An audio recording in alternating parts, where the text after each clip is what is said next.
Good afternoon, everybody. Happy Friday, and welcome here to another edition of Series Z MultiVersus. My name is Yeso, your host, as always, as we're looking to close out another week with a great MultiVersus tournament here today. So welcome in, everybody. Hope you've had a wonderful week so far, and hope you're ready to enjoy a great Friday afternoon here with myself and everybody at the Esports Arena team. For those of you that may be new, I want to break down how Series Z works, just so we are all on the same page. Now, Series Z is a professional esports open circuit that absolutely anyone can join across multiple different titles. We've got Apex Legends, Guilty Gear Strive, and of course, MultiVersus. Now, the way that it works is players and teams come out, they compete in our open qualifiers, and the best of the best make it into Series Z.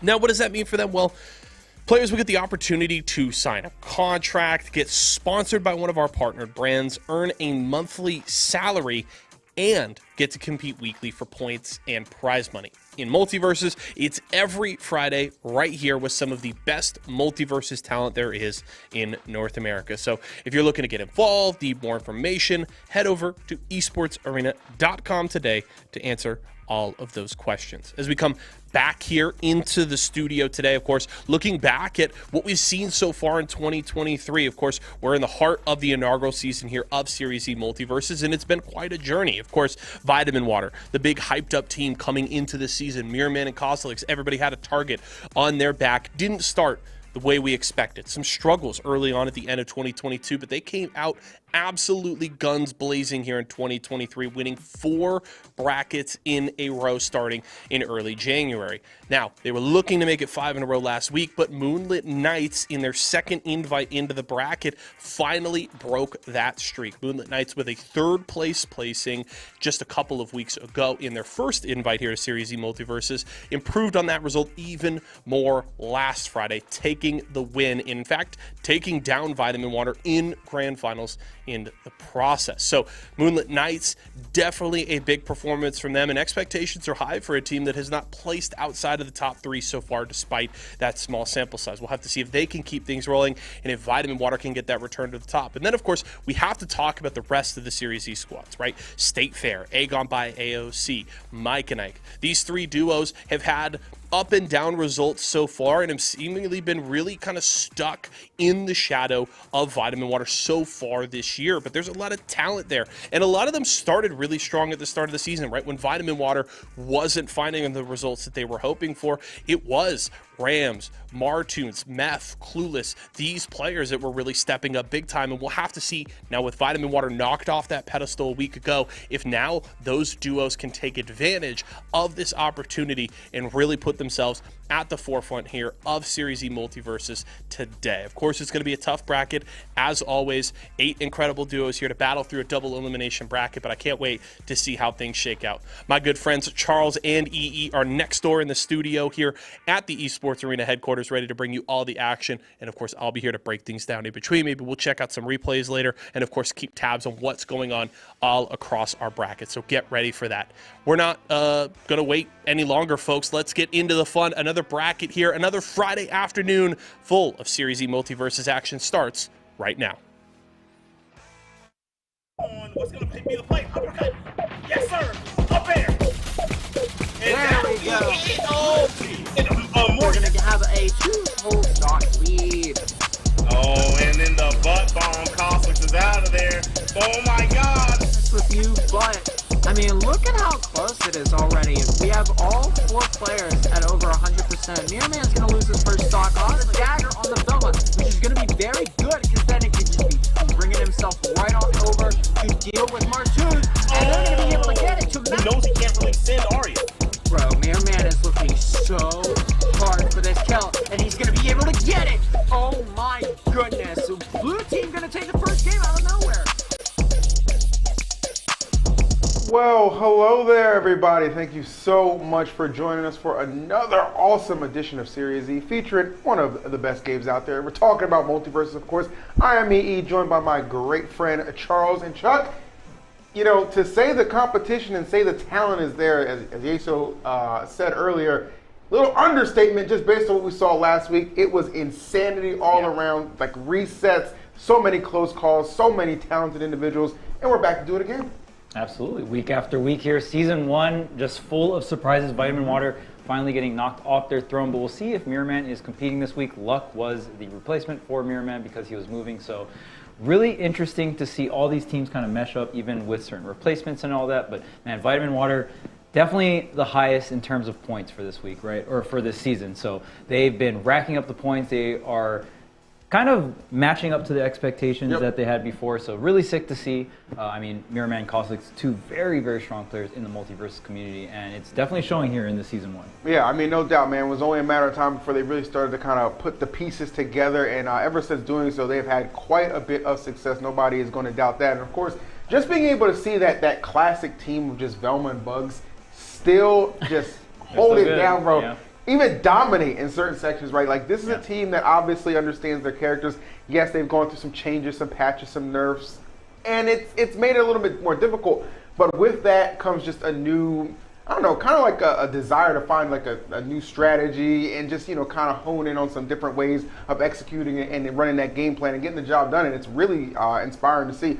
Obviously, we've gotten treated to seeing a couple different characters kind of creep in every now and then as well, so it's not just the same old, same old. But I think right now, MultiVersus is in a really strong spot. Oh, yeah, absolutely. And Moonlit Knights did put on a show last week. Them boys are Broski and nasty. Oops here coming through with the classic Velma Superman and also switching up to the Velma into the Rain Dog as well. So they had some curveballs there, and it helped them seal the deal last week. But we're going to take a look here at the format and the prizing. Of course, we have all of the same rulings as last week. Here are the starter stages. There are all the rules there. And on the bottom, we got the prize pool. Of course, we are competing for that money, the competitive integrity, all intact here. And of course, even more important than the money in terms of the long run, right, is you want to look at those points to the right. Yes. Those points are very important. And if you stay within the top teams, you're going to keep your sponsors, right? And you definitely want that consistent money coming in through the sponsors, and it's always just going to help you in any esports career, right? So it's so important as a player.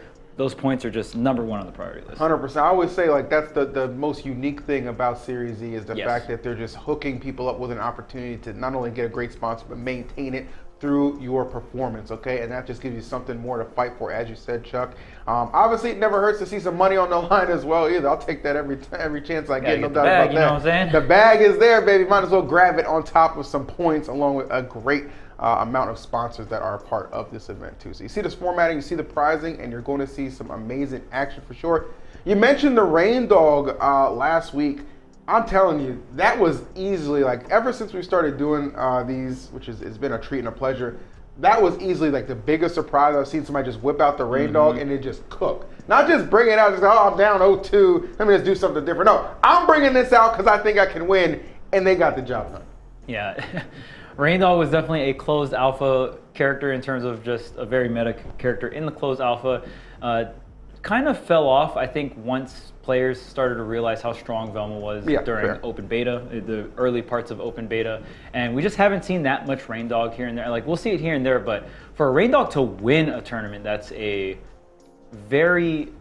I mean, it's just something we don't see that often, right? It don't happen. Broski and Oops here were able to bring that. The Moonlit Knights coming through with the Rain Dog pick, kind of ping-ponging, right? Switching in between the Superman and the Rain Dog once the Superman kind of got figured out or the edge guards just weren't hitting, switching it off to the Rain Dog. And the way Oops here played Rain Dog was very aggressive. And then, of course, Broski always trying to enable that bulky frontliner, right? Whether it's a Rain Dog or whether it's the Superman. It's such a 180 in character selection, but the way he approaches it is just kind of similar too, right? Like, it's very, very impressive to watch. And that's kind of what you expect, right? I mean, you have so many great characters in this game, a variety of strategies that you can approach the game with. Why not go ahead and throw people for a curveball? Because you see in some of these instances, it actually pans out and works quite well. So this week, again, going to be another exciting bit of MultiVersus. I did see that the wonderful folks over at MultiVersus did update us and let us know Ranked is coming back next week in full force. So you already know if these teams were thinking, oh man, we're just kind of practicing just for the heck of it for the big show on Friday. No. You got something else to play for. That's going to be Ranked. And here we go into winners round number 1. You know them, you love them. It's Vitamin Water on the screen. Yep, and this time Mirrorman is back, and actually It's Luck. The betrayal. This is literally betrayal, Charles. And I mean, shouts to Luck. Again, huge shoes to fill when you're, coming in to play for Vitamin Water Yeah. last week. Still second place finish, fantastic man. showing. But now we got Vitamin Water at full power here. We'll see what they can do. But Team Luck here already starting things off with the lead. Yeah, not bad, taking advantage of Whelmo right there, and that's really what you want to see. Like one thing that I think is going to be going, at least for Kostelix and Mirrorman, is they understand. Okay, we had that 4 week win streak, right? Yeah. And then obviously Luck filled in last week, as you just said, they got second place. But Mirrorman's probably thinking, well, there's a little bit of an asterisk next to that, right? Same character, but not the same player, right? I wasn't there. I'm back right now. I'm here to take us back to the top of the mountain, but they're not starting off too easy right now. Definitely a tall challenge in Dante and Luck. Struggling a little bit, though, I must confess. Tried to get the wall bounce combo into the up special, but oh man, both the blue team getting caught up, but no. Dante not going to get the edge guard, but does get the command grab and getting ducked to the side as Mirrorman evening things up 2 points a pop. Yeah, that's exactly what you need. You got to make those big plays for sure. Not afraid. And one thing about Superman, you've got to pay this character. I know there's been some changes, some adjustments, but you still have to pay him the proper amount of respect. He is a demon when he's got you off stage just trying to snipe those stocks off relatively early. Yeah. I mean, at the end of the day, not as early as before, but still on the earlier side, and it just still doesn't take away how strong this character is off stage. The dash is just really good. I mean, having that multi-hit neutral is going to be very strong here. Okay, almost getting hit up by the rocket, but Dante's still alive here, trying to abuse that weight, and you got to be really careful because already 3 points here for the red team. If they can sneak in one more, the dodge through the nair. Yeah, good awareness by Mirrorman. He knew Superman was looking to end him quick, fast, and in a hurry. 156. This is what we saw a lot last week, actually, was the fact that Superman, just his ability to survive for so long, really just helps these teams hold on. But the double KO, not gonna matter. Team Vitamin Water. Good Lord. They scrambled their brains so much, they scrambled the name up top. What's a Tim? Okay, they fixed it. They fixed it. Production's on top of it. Let's go. Team of Vitamin Water, man. I like it. Good stuff. That was beautiful. But, man, again, this team is so clutch. There's so many scenarios where Team Vitamin Water will be down, but they know exactly what their win condition is, and they set it up perfectly. Yeah. Mirrorman is so on point with those up rockets. Those up rockets just to, either command space or to get the double KO there to clutch it out. Really nice stuff there coming out from Team Vitamin Water in a game that was looking pretty grim, Yeah, it definitely didn't start out the right way, right? They were down a point the majority of it, and then, kind of came to that situation where, as we said, red team, they got 3 on the board, blue only has 2, and then the double KO. Exactly what they needed to steal that game and get things back on track. It's always a good feeling to get game 1 out of the way. You know what I'm saying? Doesn't make you want to coast for the rest of the set, obviously, but it just kind of gives you a little bit of breathing room. And for a team like that, who's enjoyed a lot of success over the last couple of weeks, they're definitely in a position right now to maybe take this 2-0. We'll see if Luck and Dante can respond in turn. Yeah, and they had such a great lead, but there's one thing in doubles that you always want to make sure is you want to be close enough to your teammate where you can respond and maybe get them out of a combo or confirm, right? But you don't want to be too close to the point where you're both getting hit by the same move. That is one thing, and just that slight little slip up from the blue team there, and I mean, you just saw how they got punished, right? The double KO, and I mean, just such a quick turnaround in that scenario. So very unfortunate. Obviously, Bug's Rocket is a not the fastest move, but a very, very powerful move. And it's very large. Yeah, it's very powerful, large. I mean, controls so much space, and you just have to give it the right amount of attention too when it's out there. So definitely can't draw the eye for sure, no doubt about that. But again, excellent game number 1. That's one thing about Series Z, one thing about MultiVersus. That game number 1 can really set the tone for how this tournament could be shaping up. You already know this bracket is full of killers. No guarantee on whom is going to take it home, but obviously, it's always nice to see kind of like the champs of before last week, like 4 in a row. Nice to see them on par already. But again, just game number 1. So we're going to jump into game number 2 momentarily. But before we even jump into that last game, I was talking about the fact that I've got to imagine a lot of the community and these players are excited about the return of Rank. They did make a note of it. That's going to be a permanent addition. And I saw my boy Rez tweet a follow-up, no duplicate characters on the team. Okay. Just so they're all clear about that, okay? No double bugs and no double Iron Giant, none of that stuff. All right.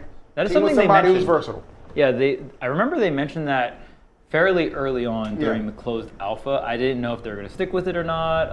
Well, when I see permanently, I want to know, okay, well, what are you attaching a permanent rule set to that? And it looks like they are, so that's really, really cool. But No worries about duplicate characters here, at least on the same team, right? We do have 2 bugs here. Not surprised at all to see that. Bug still an incredibly strong character in any meta that we've seen throughout the MultiVersus history so far.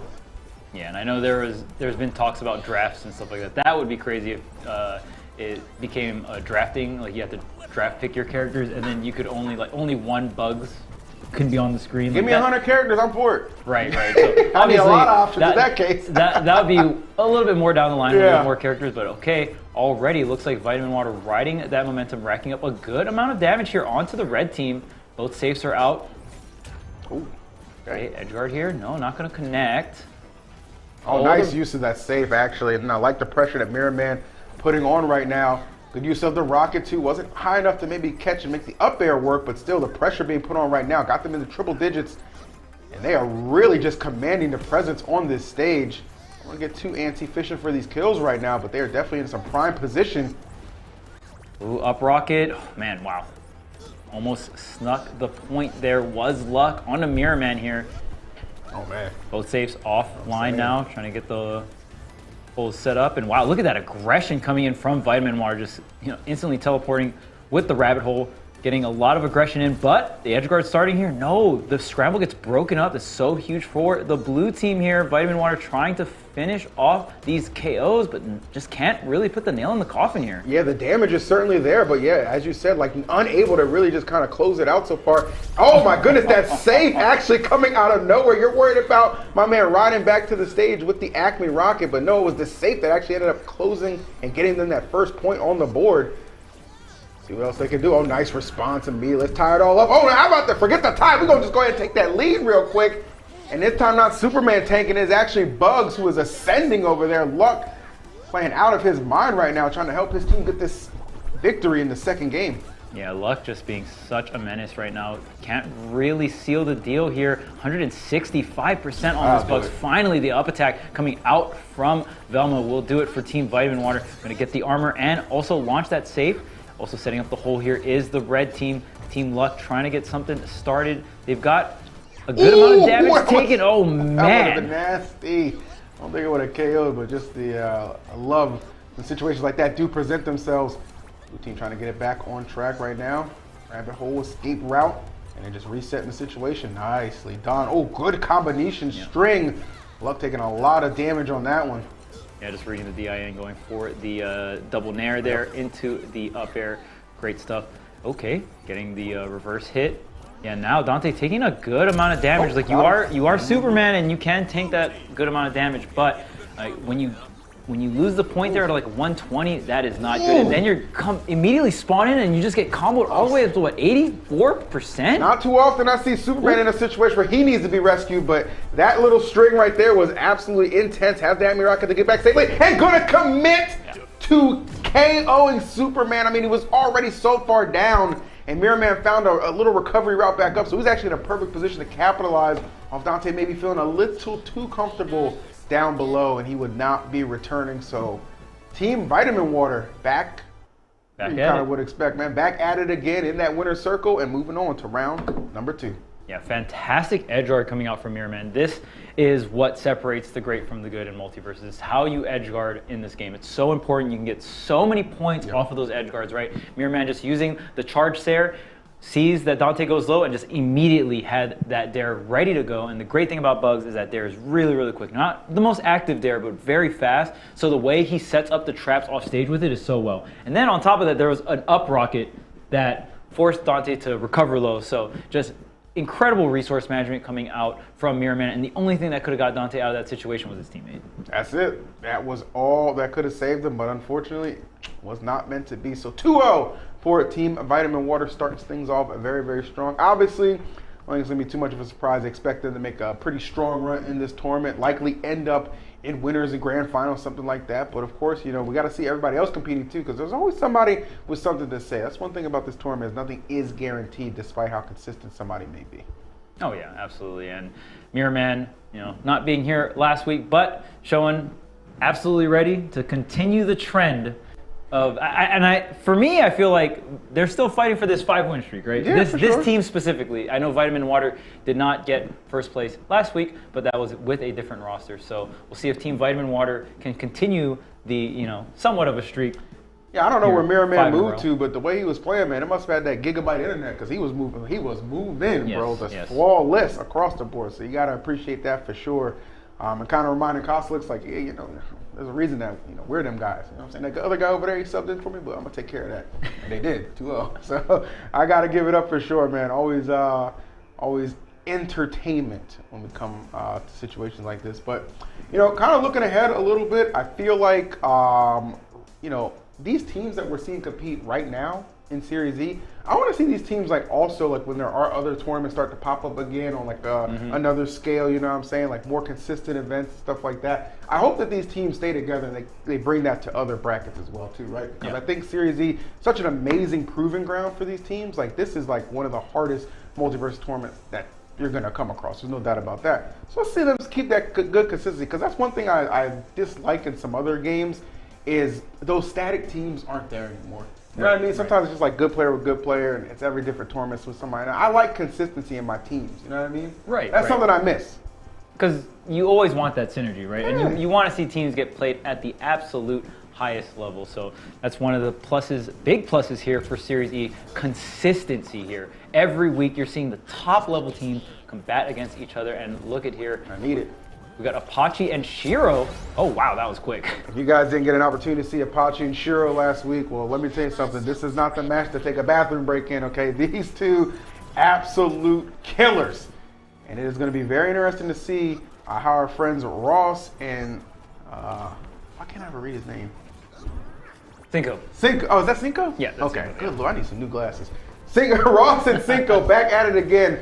Love every time Ross is playing too. Big Ross fan. And one thing too, Charles, is this guy ever just gonna pick a true main? He's always switching it up. I mean, yet again. I feel like everyone's Team Bugs today. I think, every team we've seen so far has had a Bugs Bunny on it. And the crazy thing is, Shiro and Apache did not play this comp last week at all. No Bugs, no Batman last week, and then Team Aegon by AOC not running this comp, or to my knowledge, not running this comp last week. I don't think we got to see him on stream last week, so not entirely sure exactly what comp they ran, but nonetheless, the last time I seen this was that Bugs was certainly not on the side of Ross, but nonetheless, bringing it to the table this time. Obviously, we know Apache and Shiro, just two absolute beasts. And these are two characters that I feel like, they'll complement them pretty well too, especially that aggressive style that we know they love to bring to the table. 3 points for the red. That'd be 2 for blue, so they are certainly trailing. Oh, don't be caught up that. I don't do that! Wow, and what a scramble there. And Team Aegon by AOC almost getting all the right trades at the right time, but just not enough. And since Apache and Shiro had that 1 point lead, that was exactly enough for the game to end. Wow, all the points are just flying at sub 50%. It's so hard to just when you get them in that situation and you have people just scrambling that high up, and just how volatile an Acme Rocket can be and Up Air from Bugs can be. Right. And you've got 2 of them on the screen, 2 of those characters capable of that. It definitely is a little bit of a scary situation. As you said, we saw 2 points get put on the board in that scramble, but the problem was Shiro and Apache were already ahead of points, so they just kind of wrapped it up in that one. It's a gamble. When you make a play like that, it's definitely a gamble. Yeah, but you definitely have to attempt to go for those point trades. And when we see the Acme Rocket just practically not on the screen because you're just so high up into the air by the blast zone, it's just man, these points are just gonna rack up back to back to back so fast, right? So if you blinked, you missed it, honestly. But very quick match for that game number 1. I think the one thing that Aegon can do is just maybe slow things down here, right? Maybe get more of the Bugs going. It is tough when you're playing Arya as well. Arya is just susceptible to, losing or getting KO'd pretty early, right? So you got to be really careful how you trade with Arya, because sometimes it's oh, if I get this trade but I get traded as well, is it worth it in the long run? Yada yada, right? So it can be really, really tough in a lot of those situations, and depending on the stage and how Team Aegon want to work out here, because we've seen Bug Arya be successful before. Of course, definitely a team that's that not can be something successful. that we're unaccustomed to seeing. It's just Arya, as good as she is, her biggest drawback is that weight. like that, it's just that works to her detriment so many times. And when you have, players on the other side who are really good at exploiting things like that, you know what I'm saying? Like, they know their confirms, they know your weaknesses. It makes it a little bit more tougher. I know she's in the assassin class for sure, but, she's often the one being hunted, so it can be a little challenging for sure. But it was only game one. It was only game one, but definitely the theme that we're seeing for this event is certainly the bugs. Everybody trying to whip out the bugs, man. Yeah, it is the year of the rabbit. I guess it's time. I guess so, man. Bring out the Bugs money Bugs skin. likes to do a little kiss thing too. We are a week away from Valentine's Day. I guess it makes sense. Okay, yeah. A little stun on the heart there, but we'll see what characters are going to be brought to the table here. I wouldn't imagine any changes from either side here. I feel like at this point you kind of almost have to lock down your character roster too. We're kind of getting a little deeper into the season, and some teams are still kind of swapping around with characters and stuff like that. But I feel like the more consistent teams right now have kind of locked in their character rosters and maybe have like specific pivots. But I mean, Apache and Shiro come in every week with practically different characters. So I mean, there are some teams that, and Apache and Shiro are definitely teams that average, 4th place, 5th place, which is still really solid. And sometimes even have a bit higher highs, but their character diversity is definitely up there. And Ross putting the S on his chest, man. I was gonna say, man, this is definitely the Team Justice League is back at it again, man. Cinco bringing out the Wonder Woman, Ross back on that Soups, who I knew him for originally. Seen some Black Adam in there as well, but going back to basics right now. I mean, and this is, obviously, you're keeping Apache and Shuro, they're on the same team comp, but you're giving them a completely different look in these characters that you're bringing to the table. So see if that's going to be enough to at least get them on the board, right? That's really what it kind of comes down to. And in game 3, anything could potentially happen. Oh, good catch from Ross. Okay. See if he can finish it off. He can indeed. S on my chest means I'm the best. Let him know, Soups. Duffed him right in the face after the command grab there. Amazing stuff coming out from Ross, and hasn't honestly taken too much damage here. And even then, the blue team very, very tanky. And oh man, so much coverage. The dive kick. Can you make it back? The side special to the wall. Great reset. And even though Cinco going into the fray, getting 2v1 there for a bit, it was able to give Ross a bit of time to get back onto the stage here. 100%. Definitely, again, Superman going to be your big, bulky tank. Oh my goodness. Not shying away from making the big plays. Ross absolutely coming unleashed in this must-win game number 2. Let's see if Batman can fight his way back. No, sir. Back to the Batcave you go. No. Oh man, Ross is on a rampage right now, just getting these charged Sairs, these charged down airs off stage, getting the exact read on the positioning. The edge guards from Superman can be so devastating, so much return, especially if you're getting the charge on these aerials. This is looking like Superman Prime, baby. He doesn't care about anything, bro, just destruction. Absolutely being unleashed right now, finally going to be able to put that man away, but only momentarily. They are in a very strong position, man. I have a lot of trouble believing this was not going to a game number 3. We'll see if Red Team can mount any sort of comeback. Trying to put some space between them. Bugs looking to maybe get some combo starters going. Got a nice little hit on Wonder Woman. Not going to be enough to KO. And Ross still just put himself in the fray. Not afraid of anything. Yeah, and honestly, not taking that much damage. You usually see, wow, again, another charge there, getting duffed in the face. Ross feeling himself, and Cinco providing that rushdown again. I mean, we usually see these double frontline teams with Wonder Woman more paired along the assassin side, right? Like Wonder Woman paired with an assassin, someone that's light, mobile, and then you can kind of give them more durability. I like how this team is doubling down on that durability and just rocking with the double tank, right? So already Superman can be very difficult when you're giving Superman additional armor and stuff like that. That's going to enable Ross to make even more aggressive edge guarding plays where it's like, okay, I don't even have to worry about a trade or anything like that. So incredible stuff, and that was a very convincing game number 2, honestly. I don't know. We could see a character switch coming out from the other side from Apache and Shiro here that would make sense. I don't know if maybe they're just like, okay, well, we can just go the same characters. We just got to make these adjustments. But, this team is very different from the last team that Ross and Cinco were playing for game 1. Yeah, no doubt about that. And like I said, I feel like, you give a team, they win the first game, then you give them a completely different look. It's not going to be the same, especially when the first game was relatively close, too. It's not like they got blown out the water or anything like that. You know what I'm saying? Like, it was a close game for sure. But in that one, you watch that game and you just get the sense that Ross himself, I think he was the key to victory there because he just felt so comfortable. On Superman, he just felt so comfortable. Fluid movement, confidence every time he left the stage, just racking up KO after KO after KO. That is definitely Ross in his element, and I feel like that's going to be very, very needed if they want to seal it away for Game 3. Yeah,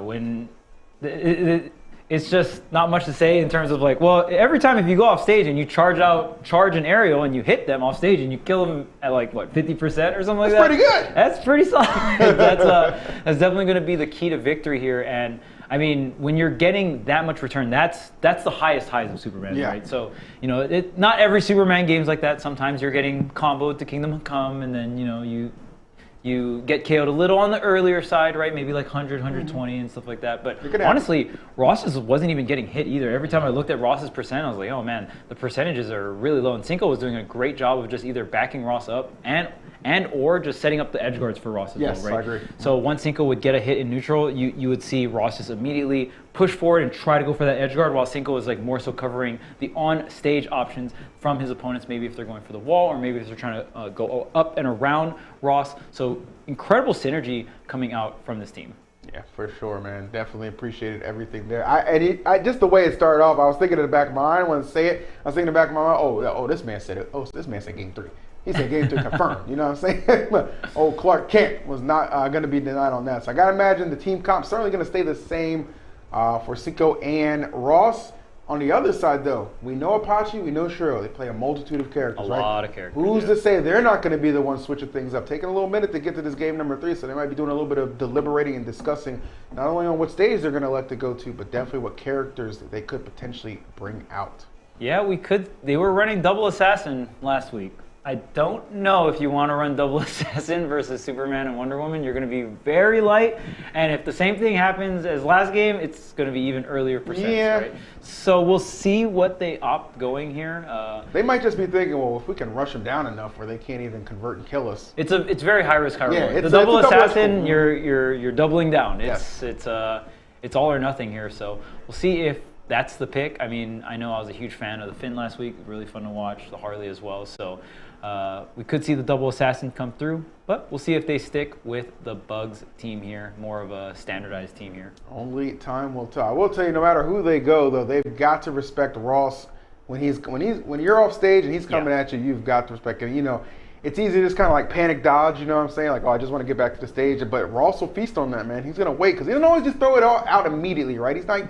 You know, it might charge something at you or look like he's going to cut out your almost what it seems to be like your planned out recovery route, but it's not always that simple, man. Thinking a couple steps ahead. Let's see. Oh, yeah, they're bringing it back. I said they had some characters in the tank. You already know if you've been a fan of Series E for a while and you've seen these two compete, you should not be surprised about this. Yeah, my mistake. It was not the Harley. It was the Stripe last week. This was the team we there saw. There was a Harley, though, at one point. So yeah. It just didn't stay out very long. Right. And this is the team, I would say, Team Apache and Shiro have done the best with. You know what I mean? Like they seem pretty comfortable with this team. A lot of majority of last week was ran with this team. I think Stripe not really light, but just the mobility on this team, right? And just both of these characters' hitboxes are insanely good. Finn's hitboxes, amazing. Stripe's hitboxes, amazing. And Stripe, honestly, even when Stripe's in the back, can set up some saw blades, has some setup, right? Finn has gem. It's not the greatest, but it is something to set up here. Trying to get this juggle to continue here, but no, not going to be able to get the follow-up. Oh, and Ross is still alive, 128 on the Superman. There's not too many characters that can survive a hit that close to the blast zone. Still going to keep on trucking and not give up a point. But Superman obviously afforded that ability, just being such a big body that he is. And you're seeing right now, Wonder Woman definitely the target of some aggression and finally going to pay off. Let's see if they can take care of Soup too. A couple of those bullets flying. Oh my goodness, throwing caution to the wind, but Finn on cleanup duty, top right, going to take care of business and put him up a point. And you saw that 2v1 once Wonder Woman got KO'd. Yep. The red team just all in edge guarded there. I love the coverage. It was Stripe that was being a little bit more aggressive and Finn just covering the blind spots here. That was sick. That was sick. And just as I say that, there goes Apache losing another point to the blue team. Team Aegon by AOC is really turning up right now. Oh my goodness. I don't really want to put too much blame on Apache, but just by design, the Superman, he can just crush you or he can just intimidate you into death. This man right now, Ross, he is not letting this switch go to waste. They are 1 point away from advancing into winners round 2. And you kind of look at how this is going, Charles, who's going to stop them? Okay, trying to go up and around here. Ross is taking a good amount of damage. It is 3-2 here, but they could set up a double KO. Right. That's So you always got to watch the red team here. They are lower in percent, so points might be a little deceiving here. I'd actually give the advantage to the red squad here. Yeah, that's the one thing that you always have to be, like you said, points can be deceiving. It's that percentage that can really dictate how things are going to pan out, potential double KO, or just get individual ones too. I mean, look how high they are, 130s. Oh, using some Frost Breath, trying to gain a little bit of momentum back. Wonder Woman just barely hanging on Superman too. They are getting bullied right here, Charles. Do they have enough in the tank to get back? Wonder Woman does not. Superman going in alone momentarily. Yeah. Oh, but back to Krypton you go into round 2. Apache and Shuro get it done. Yeah, they just had That was so much control towards the end of it, and it just felt like Team Aegon by AOC, their home felt like it was off stage or on the wall. Yeah, man. I mean, they were there for so long, they could not get on to the stage, and they did have the weight to back it up, so it did prolong the process. Right. But just the advantage state was so clean, always covering those really high recoveries, swatting them back in the same position. Really great execution, and I think that game 3 specifically from both teams, we saw a lot of amazing 2v1 edge guards and just 2v1 scenarios where it's like, okay, I'll cover this option, and then my teammate will cover the other handful of options, and it should be a checkmate scenario for that point. Great execution on both ends, but Apache and Shuro really pulling ahead with the double assassin, or like that double front line, right? The Stripe and the Finn. Such a great duel. In terms of mobility, you're a little on the lighter side. You don't really have too much great projectiles, but they definitely make it work in terms of having that mobility and having the incredibly large hitboxes, right? Yeah, I mean, you said it best, being on the lighter end, because Apache, he got KO'd pretty quickly right there to start out that game number 3. So you're kind of like, ooh, second guessing a little bit, giving up some weight here against this team, but they were able to just kind of grind it out. They were a little bit more scrappy. And when they recognized they had a 2v1 situation, they never let it go to waste. They were always honing in on there right away. Gotta imagine that's a byproduct of some great communication, some great comms they had between the two. So good effort for sure. Just coming up a little bit short, Cinco and Ross, but hey, you know what? The opportunity to maybe make a little bit of a run in losers bracket is still there, so no reason to give up hope just yet. Yeah, you're getting a lot of great information too on terms of team comps. I know, Ross and Cinco have been a team that has been a little all over the place when it comes to character pool, right? So they don't know what they want to play. Right. So it can be rough. It can be rough trying to find that perfect balance of like, okay, well, I'm strong.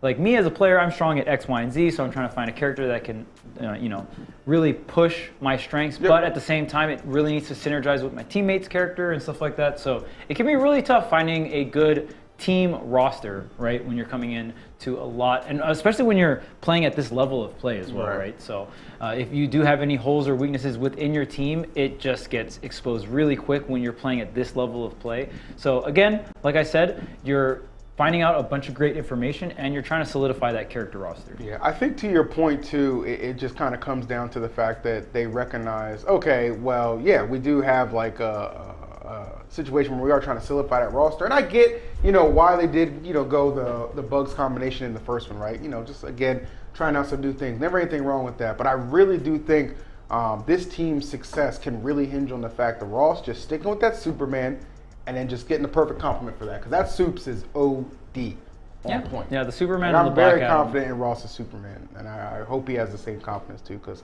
yeah, I agree. We've seen him make runs in the tournament before. Like, we've seen him get fourth, we've seen him get third. Like, we know they're capable of getting higher up there. You know what I'm saying? Just putting it together on a consistent pace is where the challenge will be. Apache and Shuro, though, I mean, these guys, they've really been picking it up, and they are not shying away from any challenge at all. So we'll see them a little bit later. And maybe they'll be facing one of these teams, Team State Fair, taking on the world's greatest detective, K7, back in the building. You love to see it.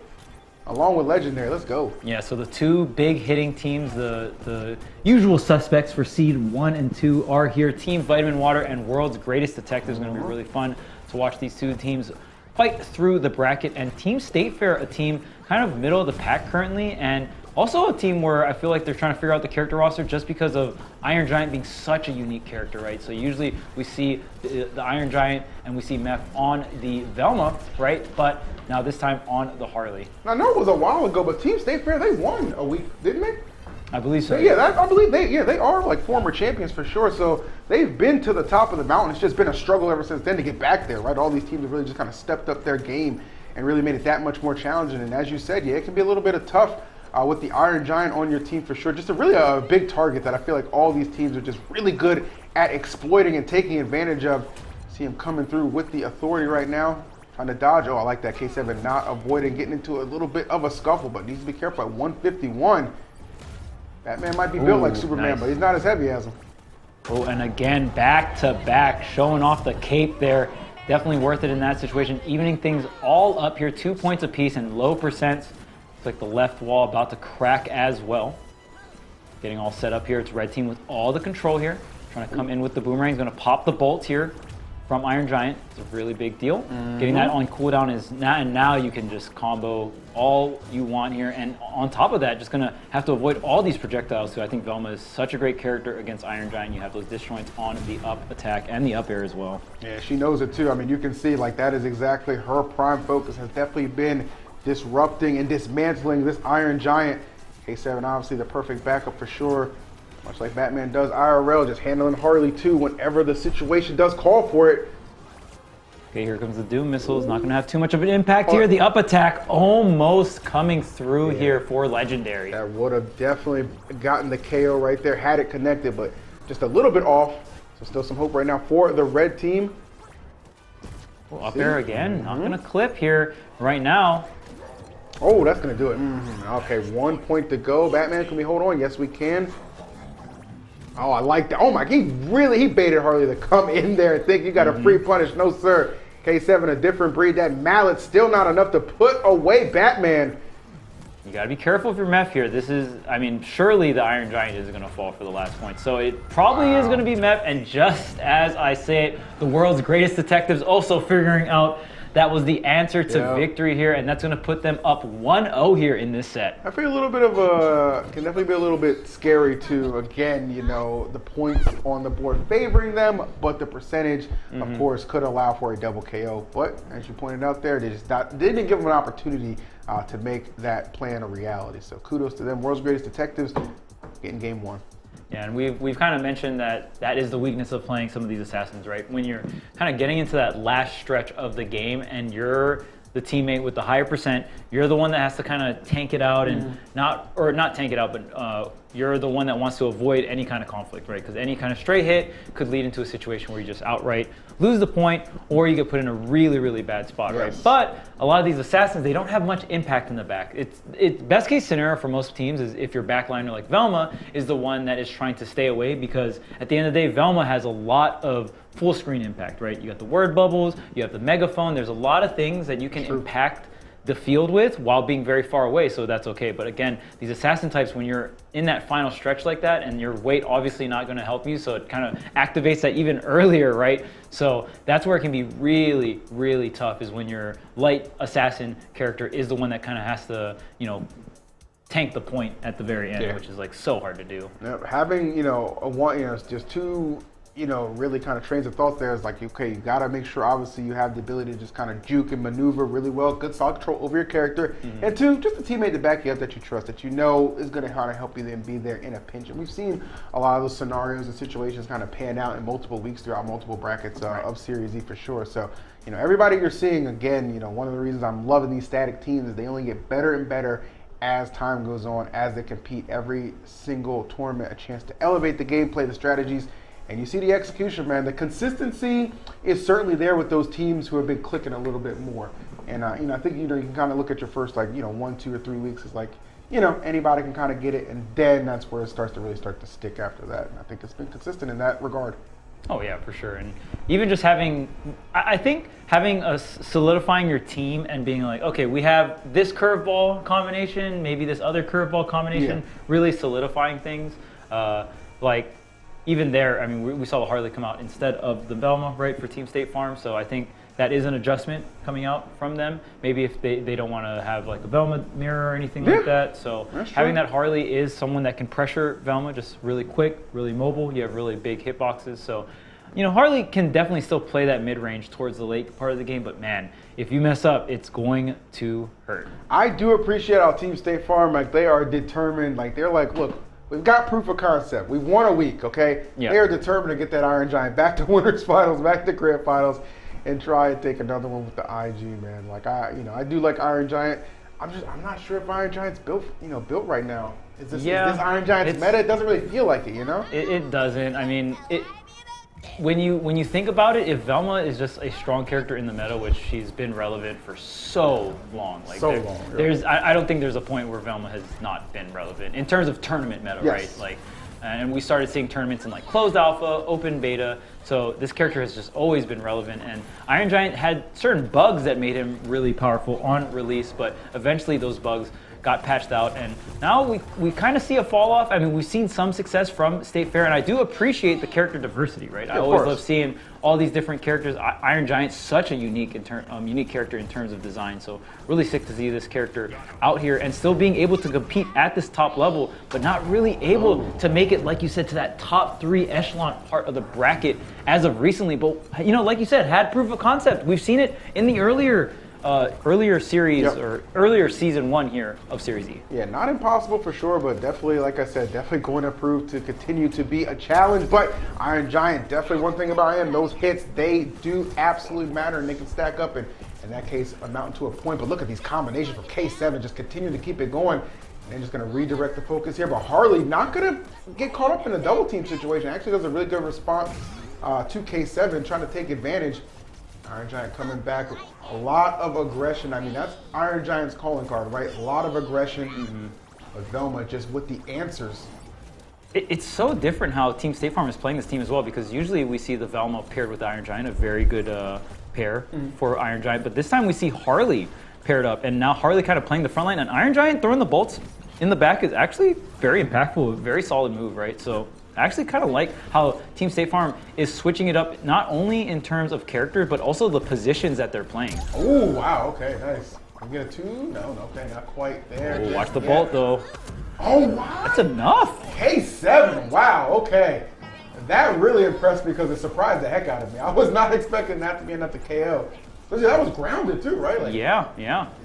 Did not expect that. Maybe cross up on the KDI there, but nonetheless, you got to watch it here. Bolts and rushing down. That's the scariest thing when Iron Giant is rushing you down with bolts, because swinging is not an option, right? If there's enough bolts online. You just got to get the hell out the way. Yeah, got to get out of the way here. And just like that, instantly returned. Now we got 3 points a pop here.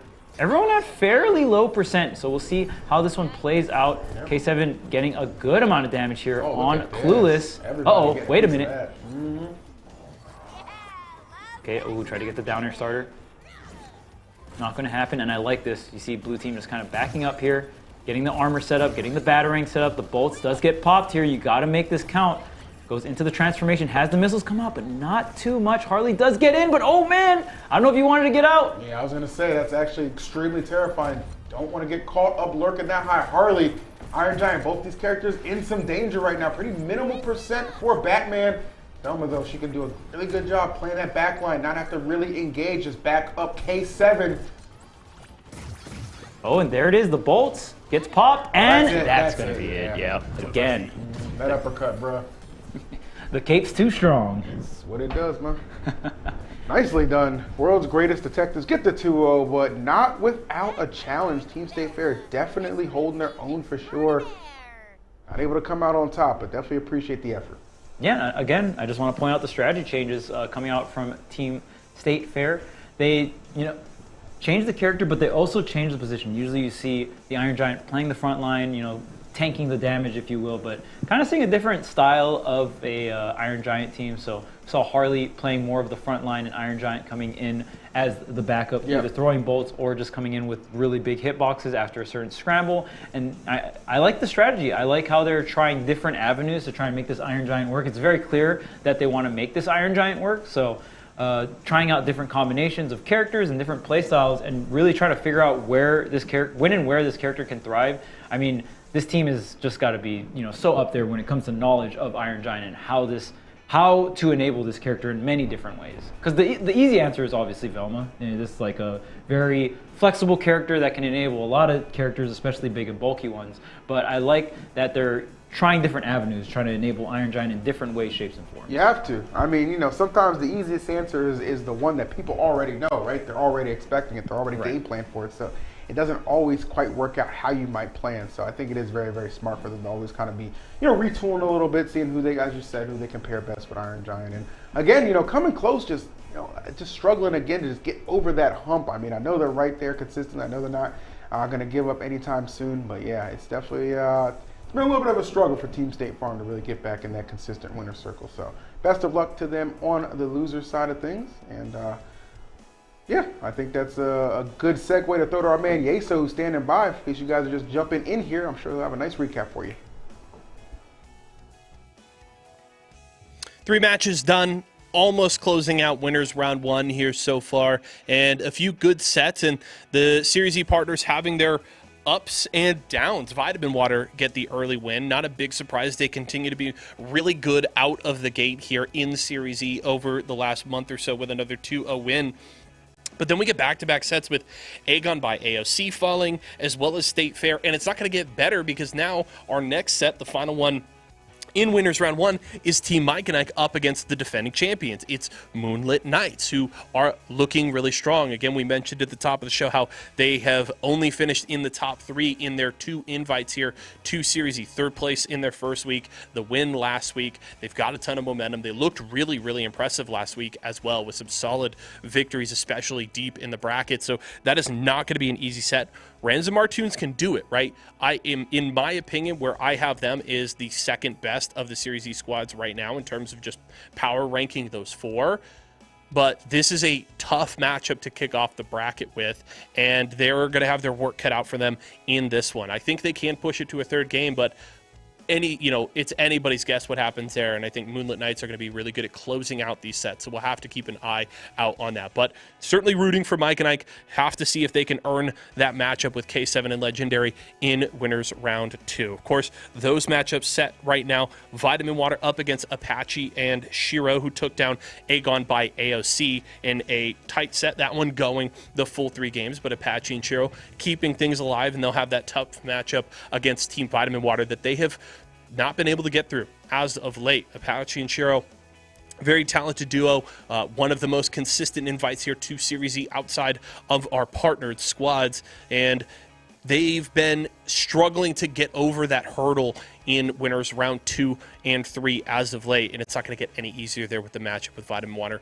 especially with Mirror Man back in the fold here today. So we'll keep an eye out on that. Do have a quick update for you on how things are shaking out on the loser side of the bracket. Of course, Dante and Luck fell to Vitamin Water in their winners round 1 set, but they take the win down on the loser side of the bracket. They were matched up with Aegon by AOC, and they responded with a 2-0 of their own, knocking Aegon by AOC out today with the 0-2 finish. So Dante and Luck keeping things alive, and they will face the winner of World's Greatest Detectives up against the winner of Moonlit Knights and Mike and Ike. So a couple of sets to go before they know who their next opponent will be, but at the very least, they've got that win under their belt. They've passed through that losers round 1. They'll try and make that deep run on the bottom side of the bracket. We'll see if they can get things rolling over there. And of course, State Fair waiting for the result of that Moonlit Knights and Mike and Ike set. That's where we stand right now, and plenty more matches to come. We're going to head back over next door. Charles and EE ready to get back into the fun. Well, thank you so much, Yeso. We do appreciate that breakdown. So good to see everybody still hanging in there. Losers progressing as we would expect. Apparently, one more winners round 1 for you guys to enjoy before we get a chance to head into semis and really kind of get more into the meat of this bracket. But been moving along really solidly so far, Charles. Yeah, absolutely. And we're going to get deeper and deeper into the winners side, winners round 2. I'm really excited to see that. And again, we have seeds 1 and 2 back in this for this week. So World's Greatest Detectives and Team Vitamin Water. So we'll see if any team will be able to take them down so far in winners round 1. The answer is no. These 2 teams showing the most consistency, and especially Team Vitamin Water again on that, was 4 win streak, but going for the 5 win streak here with the roster of Mirror Man and Costlix. So they back at it. Yeah, that's what it was, man. You just wanted your man's back for sure. Well, he's back. It looks like they are in attack mode, but as we said, we still got one more winners round 1 before we can jump into semi. So we'll go ahead and knock that out for you guys momentarily. Hope you're enjoying the action, spending your Friday with us here. Always fun to be able to come out and do this in studio. I know, like in the beginning, we did like a couple MultiVersus tournaments online at home, which was cool. You know what I'm saying? I'd say the only real difference is you gotta put on some pants when you come to the studio, you know? Yeah, very You're just true. sitting at home just chilling, you know, I'm just lounging. I'm feeling good about myself, you know what I'm saying? But maybe not as good as these guys, Moonlit Knight. They are coming off a huge showing last week, and courtesy of that was who? Charles, the Rain Dog, a big part of exactly what they were able to do. Broski and Oops Tier, absolute savages. Let's see what they've got right here. Team Mike and Ike, not gonna be an easy out for anybody. Of course, Broski running the best Velma skin. I love the wizard hat. I know you're a big fan of that. Oh, what a save right there. Holy cannoli. Yeah, and this team right here, we got Morty and Arya here. So this is going to be a little on the lighter side, but Morty, a backliner that a lot of players think is very strong, right? But we still kind of see Velma at least dominating this tournament series in Season 1 as the backliner, right? I think it's more, yeah, for sure, because Morty's a very good character, but I just think the learning curve is way easier with Velma, right? You know, obviously it's a little easier with Velma. All the players had more time with Velma. Exactly, bro. Like, the results are there. You know what you're getting when you pick this character, and a lot of times it tends to be a W, as Moonlit Knights are certainly looking to accomplish right there. They've got 1 point on the board, working on perhaps another one. Morty getting absolutely ping-ponged all over the place and then sent all the way out, so that's going to be a point. Another point, excuse me, for this blue team who was absolutely rampaging through Mike and Ike. Yeah, Broski just setting up so many down air combos. Usually you see Velma kind of backing up in a lot of these situations, but Broski getting a little bit aggressive here with some of these down air combos, and it is paying off right now. So much aggression, so much damage being done here. And also the up airs and up attacks has been very on point coming out from Broski. Yeah, 100%. You know, obviously kind of picking up where they left off last week. Really good start to this one for sure. Look at that big old head. I'm sorry, when Rain Dog has got that buff and his head is that big, just get the heck out the way, bro. That's just terrifying in and of itself. The thing of nightmares right now, and a total disaster unfolding. Red team really unable to get anything going and getting absolutely filleted right there. Rain Dog and Velma taking no prisoners. Yeah. Moonlit Knight coming in with the skin drip right now. Look at this. The Rain Dog, the Velma looking very clean out here. Those are the sweat skins. Yeah. I'm going to just say it. Those are the sweat skins. Team Mike and I are going to have to find some answers, and they're going to need it quick because it is best of 3 until we get into that top 4 territory. So these sets can be really quick, and just that one game can be enough momentum to just carry you right into the 2-0. I think we might have had like 1 game 3 so far, but for the most part, mostly 2-0s. Yeah, we've had it was our second round. We had a game 3. Until other than that, it's definitely been 2-0s, and it looks like this one could be a sign of things to come again. Because I mean, look, obviously not trying to count anybody out, but that's a rough one to overcome. Like that kind of, you know, it really just kind of comes down to the chemistry of the Moonlit Knights. Like they are just so in sync with each other.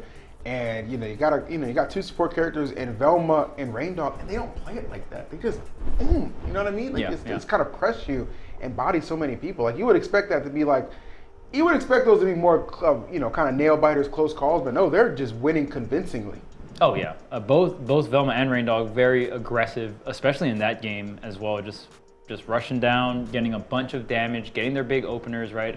Most characters in the game, one of your big combo starters is going to be a down air, right? A little bit slower move for some, a little bit, or it's like either slower active or quick and not so active. But regardless, just getting these really big combo starters, getting a lot of damage out of it. And I think for Moonlit Knights, the one thing that they're probably the most excited about this week is they're off of a big win last week, right? But the world's greatest detectives weren't there, and Team Vitamin Water not at full strength. So I think for the Moonlit Knights, it's like, all right, well, we want to show that we can also get the W when the usual seed 1 and 2s are here. So really excited to see how the Moonlit Knights are going to do in the rest of this bracket. Not necessarily counting Team Mike and Ike out just yet, but they're going to have to make some very large adjustments here to bring this set into a game 3. Yeah, definitely going to take a lot for sure. So maybe some debating exactly on if they, what stage we want to go to, what characters do we want to switch with.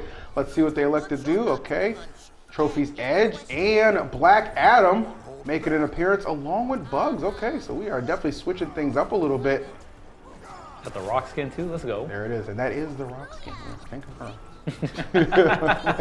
Might have missed it last week by accident, but definitely see that is my man Dwayne right there on screen. But let's see if he'll have and impact. I mean, definitely this team getting rocked last game, so trying to avoid having that happen again, switching things up. Obviously on the side of the Moonlit Knights, no reason to change up a thing. Yeah, Martoon making it very clear. Got the backline roster, right? The Morty, the Black Adam. We've seen Black Adam from a good amount of players, honestly. Yeah. Martoons is one of them. And not the most popular backline character, but a character we have seen here and there. And just like that, I'm getting KO'd at around 100% for Black Adam. Usually way more bulkier, so that's actually a really, really early KO here for the blue team. Because we've seen Black Adam have some success, right? You know, some varying success throughout different brackets in the Series E realm. But yeah, I mean, just getting KO'd into oblivion right off the start, not what you're looking for. And really, Charles, it seems like we could be seeing a little, different characters, but a little deja vu in how this one is actually panning out as just a dominating performance from the blue team already within the first minute of this match. Okay, nice. Good catch right there. Maybe an opportunity to take care of Velma. Let's see. Do we capitalize? No, we do not. Yeah, right there. I believe Oops here using neutral B. Just gonna yank. Yep, good save. Broski right back to the stage here. Okay, great. KDI coming out here from Martoons. Gonna stay alive on this Black Adam. Very important. Trying to get this Sair set up here. Chasing down with the up air. Nice. Yeah, gonna get the KO. Martoons hunting it down. Yeah, much needed KO right there. Martoons credits for not giving up on the chase.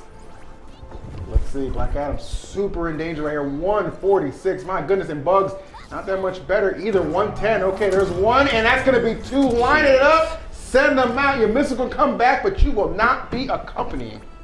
And just like that, Moonlit Knights making it look easy here in this winners round. I mean, making it look easy, that was easy. I'm just gonna say it, bro. Team Mike and Ike, y'all got 8 up. Yeah, appropriate sponsor.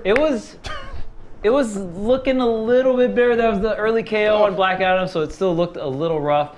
But then, Moonlit Knights just so explosive in so many different scenarios, right? Crazy, and just lining up the KOs back to back there to end it up. And also, not only those last 2 KOs, but the game count as well, right? Back to back game count, 2-0, just moving right along through winners round 2. You look at those teams, those 4 teams who just advanced through winners round 1, and I'm just thinking like any one of these guys could take it. Like that's what makes it so good. Yep. So like the action that we're gonna get into semis, and I don't think we're taking a break before semis, and we're gonna get right into both semis matches. It's going to be insanity. So you got to appreciate that, and especially that's how we end winners round 1 with just a beat down like that. Oh yeah, that's a that's a good taste for them going into things. Yeah, it's gonna be really exciting. I mean, just seeing Moonlit Knights run last week was just really fun to watch. Incredible. We saw the Rain Dog come out, right? They did an incredible job, but, again, Team Vitamin Water, not at full strength. World's Greatest Detectives, absent, right? So now we really get to see the tippy-top talent here for Season 1 flash up with the Moonlit Knights. And, I mean, it raises a big question. Is the Superman coming out? Is the Rain Dog coming out? This is where it gets a little bit harder when you try to spread that character diversity because, like, okay, well, which team comps do we go the Rain Dog? Which team comps do we go the Superman? Right? Broski obviously always going to hold it down with the Velma and enable whichever character Oops here picks, but it can still be hard just to decide, right? And just to throw onto that too. I mean, those 3 teams obviously a lot of question marks, a lot of questions going to be answered today for sure. And then Apache and Shuro in the mix as well, and that's a team that you can just never count out, right? Like they're always going to bring something to the table, especially when they can play a variety of characters themselves. So. Really, this might be my favorite winner semi that I've ever seen in Series E from MultiVersus right now. I think all these teams are just elite, top of the crop, and I think it's going to be an absolute dogfight to see who's going to make it into winners finals and eventually grand. So, give me some winners semis. Let's keep it cooking. Do you have a favorite, Chuck? This is tough. It is tough. Don't get it twisted. This is tough. I am a fan of every single one of these teams coming up into the semis. Who do I want to see? Like, if I had to pick one team that I at least want to see in winners finals, and it's going to be Moonlit Knights. I want to see Moonlit Knights in winners finals. They had an incredible run last week, really showing off the character diversity, right? And I feel like they are starting to get a lot of momentum as a team. They've been a team for quite a while, and the synergy is really coming too. We're on the same page. I think Moonlit Knights is definitely the team to beat right now. Obviously, that's no disrespect to the other teams, especially Kostelix and Mirror Man. I think they understand, though, like they are chomping at the bit to get that, you know what I'm saying, to get to that winners finals and probably see them, because I think they're on the other side of the bracket for sure. But neither one of their opponents is going to make it easy, you know what I'm saying. Apache and Shiro, world's greatest detectives, who they're champions as well. They've definitely, you know, they've tasted victory on this stage as well. They know what it takes to get there as well. So there really are no teams you can overlook. You know, all you can kind of do is just trying to plan out, you know, what you think the most likely scenario is, and just when you think it's going to go that way, change at the drop of a hat, baby. Yeah. Points, misleading. Yeah, and I think Apache and Shiro is another team that they're still trying to solidify their character rosters, right?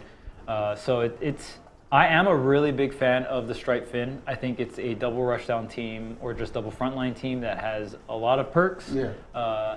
And they really make it work. Very large hitboxes, really great air mobility. The combination makes a lot of sense to me, and they just play it really well. So I really want to see that for the opener, but we'll see. They've gone so many different characters, so it's really hard to say. I was gonna say, like you say, like they're trying to solidify the. I would argue like I think they just like playing multiple, like different characters. I think they just like having the ability to rotate through, like, you know, 1, 2, or 3 characters and always keep the opponent guessing. You know what I'm saying? I don't see this as a team that's ever going to be like, okay, we're playing, you know, X and Y. That's it, right? They're always going to be comfortable bringing something to the table. And right now, comfortable enough to bring back the Bugs and Batman. And we saw this earlier. Yes, we did. We did see this. Obviously, they weren't shy away from changing up to when they needed to. The Finn and Stripe have made an appearance as well to help them out in a crucial game number 3 for sure. But right now, Team Vitamin Water, as you said, Charles, at full strength and looking to make a run into winners finals. Let's see if they can get there. Tall task ahead. Yeah, so the winner semis will still be best of 3 as well. Again, we don't get into the best of 5 until that top 4 territory. Yes, so sir. Still going to be a lot on the line here and not a lot of games to work with comparatively to the best of 5 series here. So both teams kind of feeling each other out here, but it is Apache and Shiro that has taken a bit of damage and has also gotten KO'd by the safe there. Yeah, you gotta pay a little bit more attention to that, right? And it's easy to kind of like, it comes at you a little bit slow comparatively some other things, but yeah, that's definitely something you cannot afford to overlook. Nice combination from Velma. Koslik's definitely cooking right now. Ooh. Yeah, watch, I was gonna say just dodge away, try and get away from that Acme rocket, always looming. Oh, and the trade on that, and look at this, just pure domination coming out from Team Vitamin Water. Also, I just really want to point out Team Vitamin Water trading the bugs cooldowns very efficiently. So just either shutting down the opponent rocket with your safe or anything like that that's already been used up. That kind of management for resources. But out of the rabbit hole is Apache with that up rocket finally going to get a KO on the board here. You ever notice that whenever there is another bugs on the screen, it feels like Mirror Man turns it up just a little bit more, like almost always trying to get that statement win, if you will, right? I don't know. Maybe it's just me, but I've definitely noticed that a little bit. I think playing pretty hot right now in a pretty good position. They can take care of that Batman. Trying to put some distance between them. Okay. Ooh, wow, the downer actually going to be enough to take care of business. Okay, going to ride the Acme rocket, drop the safe as well. Apache getting back safely onto stage, and also getting the KO is Apache. Going to get the ear twirl right into the up air there, batter up. 3 points apiece here, and just like that, yeah. Stole it. They were both kind of hovering up there, and then just Mirror Man just a tad bit quicker on the draw to secure the KO. Great first game, though, between those two. Told you it would not be an easy route. But much like we saw when they did end up dropping a game with the Batman, with the bugs, I got a feeling, Stripe and Finn, they might be up next. Yeah, we'll see. We'll see. I think that game was actually fairly close. It was. They had, it just felt like Team Vitamin Water had a slight lead the entire time. Yeah. And kind of held that slight lead, didn't let it slip, and was able to seal it out with Mirror Man at the end there. But once it hit 3 points a pop, I was like, okay, like you're down a little bit, but Apache and Shiro could definitely make this happen. So I don't know, it sucks when a game is that close, right? Yep. It's really easy to switch when you get bodied, right? That's just the truth of it. But when you have a close game, it's like, oh man, we could just make these slight adjustments. Do we go with the team? And this is where having that wide character variety can be so tough, because you kind of just have so many options. You have so many choices, right? So it can be a little tough to make sure you pick the right one. And then after the set, if you win or lose, it's kind of like, oh wow, did I make the right choice? Yeah. Like should I have done this? There's so many different ways to think about it. Definitely, man. But a good game, number one for sure. Yeah, I guess now I think about it, yeah, I mean, considering it was a close game for sure, it's not a guarantee that they're going to switch off. That's a very good point for sure. I mean, clearly they are trying to invest some time into this Bugs Bunny Batman combination, which I think can be very potent and effective as well too. I guess I'm just such a fanboy for that Finn and that Stripe, man. Like I definitely want to see the way they just attack people, just W key the whole time. I really appreciate that and love that for sure. But you know what? It'll be interesting to see what they elect to do because they are one of the teams I feel like that has one of the better character pools for sure. So that versatility is always going to be on their side. Yeah, and I think against a team like Vitamin Water, I can see going Stripe Finn might not seem like a great idea. I think Vitamin Water is very good at controlling the pace. And I also think they're the best team at like not getting overwhelmed. Yeah, so maybe that's the thought process behind it. I'm not too sure, but we'll see what the character picks are here for this game number 2. We could see the Finn, we could see the Stripe come out, right? Just doubling down, the double front line, double down. Apache and Shiro very known for this, and have honestly done it with other character combinations as well, not even just with the Stripe and the Finn. We've definitely seen multitudes of double assassins coming out from this team. So definitely a play style they're very down to do. Oh, 100%. Like, that's definitely not something they're going to shy away from at all. Well, let's see exactly what we are going to get. It's going to be, they're sticking. Okay, so they were like, you know what? Close game, close enough where we think if we just switch it up a little bit, we can definitely get the W. Let's see if that'll be the case. They got one game to keep those winners' hopes alive. If they lose here, they're going down to losers bracket. Yeah, and I mean, getting this close to winners finals. The thing about semis, though, especially in Series E, we don't have the largest bracket, but it is very, very top heavy. So I mean, it's right like out the invitational gate, style. Like everybody you know is good. Right out the gate, winners round 1, you're fighting really hard opponents, and it just scales up even higher and higher when it gets to semis and winners finals. So finding yourself here, winners semis, you're going to have to beat a team that could win the tournament. That's usually what it comes down to. Absolutely, yeah. And we kind of looked at, we previewed these semis before we even got into it, and we knew any of these teams in here are capable of doing just that. I think it's only Apache and Shuro who don't have a victory. Have a Series E victory for sure. And you never know. Today could be their day. Obviously, going to need to pick it up a little bit more right here. They lose that first point. Yeah, losing that first point, and already Shuro at 80% on the Batman. You got to be really careful. You got to have that K7 movement, if you will. K7, incredible movement, able to really make these. Really making it hard to KO Batman, right?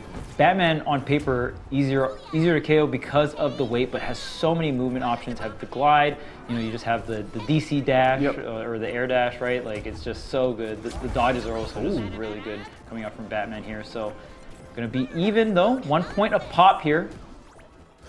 Bugs and Batman trying to stay alive. Oh, nice catch from Cosalex. I like that a lot. That was a perfectly timed up there. Ooh, but returning the favor is going to be Shiro. 2 points of pop. This is a very, very even game. That last game I was talking about where Vitamin Water kind of felt like had a slight lead. Yeah. Very different in a sense. It just feels even now. Yeah, 100%. I mean, again, just, getting caught by the Acme Rocket. Gonna take a good bit of damage, but not gonna give up a point. So yeah, I'm definitely liking this. I mean, it's just so much back and forth right now. Oh, nicely done. Where's the ground? You're not gonna know about it. Couple seconds removed. Can they capitalize though? Hold on, they went off stage. Maybe got a little too greedy there. Yeah, they went for the 2v1, but he kind of misexecuted a little bit. Almost got reversal, but ends up back on stage here. Kicks the rocket. It's huge here. This is definitely going to be one that goes down to the wire for sure. Let's see. Blue team trying to pull one out of their hat, looking for an up air. No, not quite there. Batman doing a good job being evasive, so smooth with it, dodging and still finding a way to get that offense cooking. Up air's not connecting, and believe me, Mirrorman is swinging and trying to do his best finally. Oh no! Oh no, the rocket! Oh, it was the rocket, bro! It's always the rocket, bro! And the thing, Team Vitamin Water, that's the crazy thing. Even if they don't have the lead, this team is so clutch in so many situations. You see immediately, they get one KO and they just go for the 2v1. They set up the up rocket, and how does this team hit so many up rockets? And there's a lot of other teams and a lot of other players that play Bugs, but Mirrorman up rockets just hit different, and I think it's like a team effort as well, right? The way that Cosalex positions himself to Mirrorman as well to kind of funnel and force you to go into these really bad scenarios and fight Rocket is just so tough. Yeah, it's definitely, obviously the team scenario is there, but also how about resource management too? Because you'll notice, like, anytime he needs the Rocket, it's available to him. Like, he doesn't spam it out. It's the same way like any of those tools in his kit. He doesn't spam them out. He's not on like those cooldowns in pivotal moments where it's like, oh, I need to recover it here, or I need to convert this into a KO opportunity. Right. Like, he always has the resource available to him, man. That's something that I feel like really separates him from some of these other great bugs that we do see. And there are a lot of great bugs, but there can really only be one best bugs, and I think Mirror Man solidly holds that title for sure. So kudos to him, and Costlix again just being the perfect complement with that Velma. You can't really go wrong. Good effort, no doubt about that, from Apache and Shuro, but if they want to get their first Series E win, gonna have to work a little bit harder because they just got sent to losers. Yeah, and that's going to be a rough one. But Team Vitamin Water is going to emerge victorious. In terms of seeding, it's kind of what we expected, and in a 2-0 fashion as well. I thought we were definitely going to see a Game 3. Apache and Shuro were definitely heating up, but again, this team just so clutch in so many situations, and it's not the first time, and we've seen them clutch out even harder scenarios. So again, shout outs to Team Vitamin Water, always being that force of consistency the past 6 weeks now. Just really always just in that final or always in grand finals, even with some roster changes, like temporary roster changes, but now they're back at full power, and I think they're letting everyone know the champs are back, for Series E. Yeah, you don't just win 4 in a row by accident. I'll say that much. You know what I'm saying? At some point, something really clicked for them, and they have not taken their foot off the gas since they have been engaged and had the ability to team. As we said, Luck filling in last week, so they fell to second place. But with the true team back, it is definitely looking like they are trying to take back the crown. They take another step towards that because they've guaranteed themselves a spot in winners finals, which of course will be best of 5. And of course, their opponents will get an opportunity to decide coming up next. The world's greatest detectives and the Moonlit Knights. Yeah, it's going to be quite a set. Yeah. That's going to be OD. Don't go anywhere, okay? We're not going to break or nothing like that. We're going to get right into it momentarily. That's going to be insane. And it's so, a tournament's good when you're just looking at your winners semis at on the same scope as like your winners finals, your grand finals, because you just understand how talented these teams are and who, anybody has an opportunity at it for sure. So right now, the last 3 teams that are on the winner's side are all former champions of bracket, so it's a good look. Yeah, and shout out to Apache and Shuro. I do believe that team has the potential to get up there. I feel like they always get into the scenario where it's like, oh dang, we're challenging like seed 1, seed 2, right? And the only way for that team to really get a breakthrough is their next breakthrough is essentially winning a tournament. Right? Yeah. Because we see them consistently in the top 4, the top 3. Even if they get knocked down to losers early, they usually emerge at least to that loser semis, right? So a very consistent team, but still has not been able to get that big W, that first place W. Really see what they can do in the loser side of things. So I think Apache and Shuro, if at some point they're gonna get one. I think they're too good and they're too stubborn not to eventually pull one off. It might not be today, but obviously they're still in the tournament. They're on the loser side. They're gonna figure out a way to get one eventually. But again, as we said, the last 3 teams in winners bracket, they've all figured out how to do it. Some more than others. You know what I'm saying? But a win's a win, a title's a title, and that's a good feeling. So that's why it's going to be crazy. Again, world's greatest detectives, Moonlit Knights. Looks like you're ready to jump into it. Let's see who's going to winners finals. I honestly, even though it seems like the Moonlit Knights, probably a little bit more favored, and that's basically, off of what we saw last week for sure. Them getting the W, and you do kind of keep in mind that the world's greatest detectives were absent from that bracket, so no disrespect to them, but yeah, I mean, just coming in, I still say with the hot hand, and this Rain Dog Velma combination is just taking these brackets by storm and really just maybe throwing a lot of people through a loop. Oh yeah, and I like the opener with the Rain Dog. It's like, okay, well, let's give the Rain Dog check, right? Does your team understand and know how to fight against this character, especially on this level? Are you playing closed beta? Right. All right. I got some questions for you. All right, but right now it looks like red team pretty even in terms of percent, but it looks like K7 bleeding just a tad bit more. And are you? Yep. For a minute, I thought it was good, but no. Okay. All right, so now they got the lead right now, so putting some distance between them. Man, these two, their projectiles can be so frustrating to deal with. Again, two backline characters that they do such a good job functioning as frontline. Aggression always there. Nice. Trying to bait out K7. Oh, and I think again? they did just that. Wow, don't say that too often, but yes, K7 got caught slipping. Oh, trying to hunt down Oops here, but Oops here having a little bit more weight, but doesn't matter. The downer connects off stage and the Rain Dog finally falls. Oh, it was much needed, man. Had to stop that bleeding somehow. Points all evened up right now, but only momentarily. You see Red Team, they have surged into the lead. Percentage on their side, points on their side, looking really good in this first game. And the School Me Once is going to be so good on World's Greatest Detectives in terms of perks. I mean, both these characters obviously very strong and powerful full screen projectiles. So going to have, I mean, that's just going to cover a lot here. And look at this. I mean, just playing far left side, far right side. When Rain Dog has that laser connected to his teammate, if the opponents are, you know, on top of the laser, they do take damage. So it is a little passive tick damage. Every little percentage does, you know, add up and matter a lot.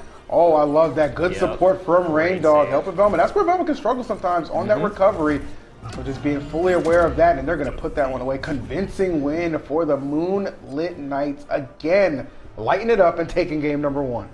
Yep, well, the World's Greatest Detectives got another case here, and it's going to be Rain Dog. They got to figure out how to beat the green dog with the hat. I mean, they say Batman with prep time is undefeated, but he had some time before we got into this, and it was a rough one. So I don't know how long we're going to take between games 1 and 2 for them to maybe trying to figure something else out, but I guess we will see, because this Moonlit Knights team, they are no accidental success. These guys are legit bona fide superstars.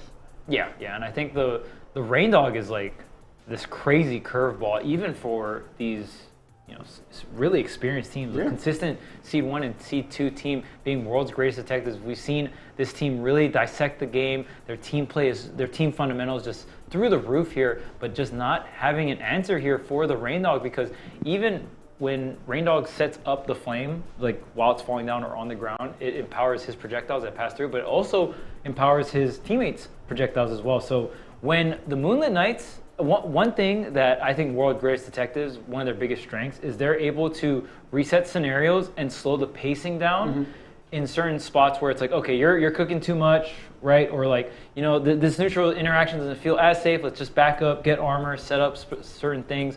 But if you do that versus Moonlit Knights, especially on the Rain Dog, that could be more punishing to you. I agree. Right? In scenarios where it's like, okay, we're going to back up, and then it's like, oh, do we really want to back up? Do we really want to relieve the pressure on this Rain Dog Velma team? Because when they set up shop, it hurts a lot more than when we set up shop. That is facts, bro. You feel those hits. Like, they can be game-changing for sure. So, absolutely agree with you on that. So, we'll see, I mean, exactly, you know, how they elect to approach game number 2. Again, just kind of taking their time with it.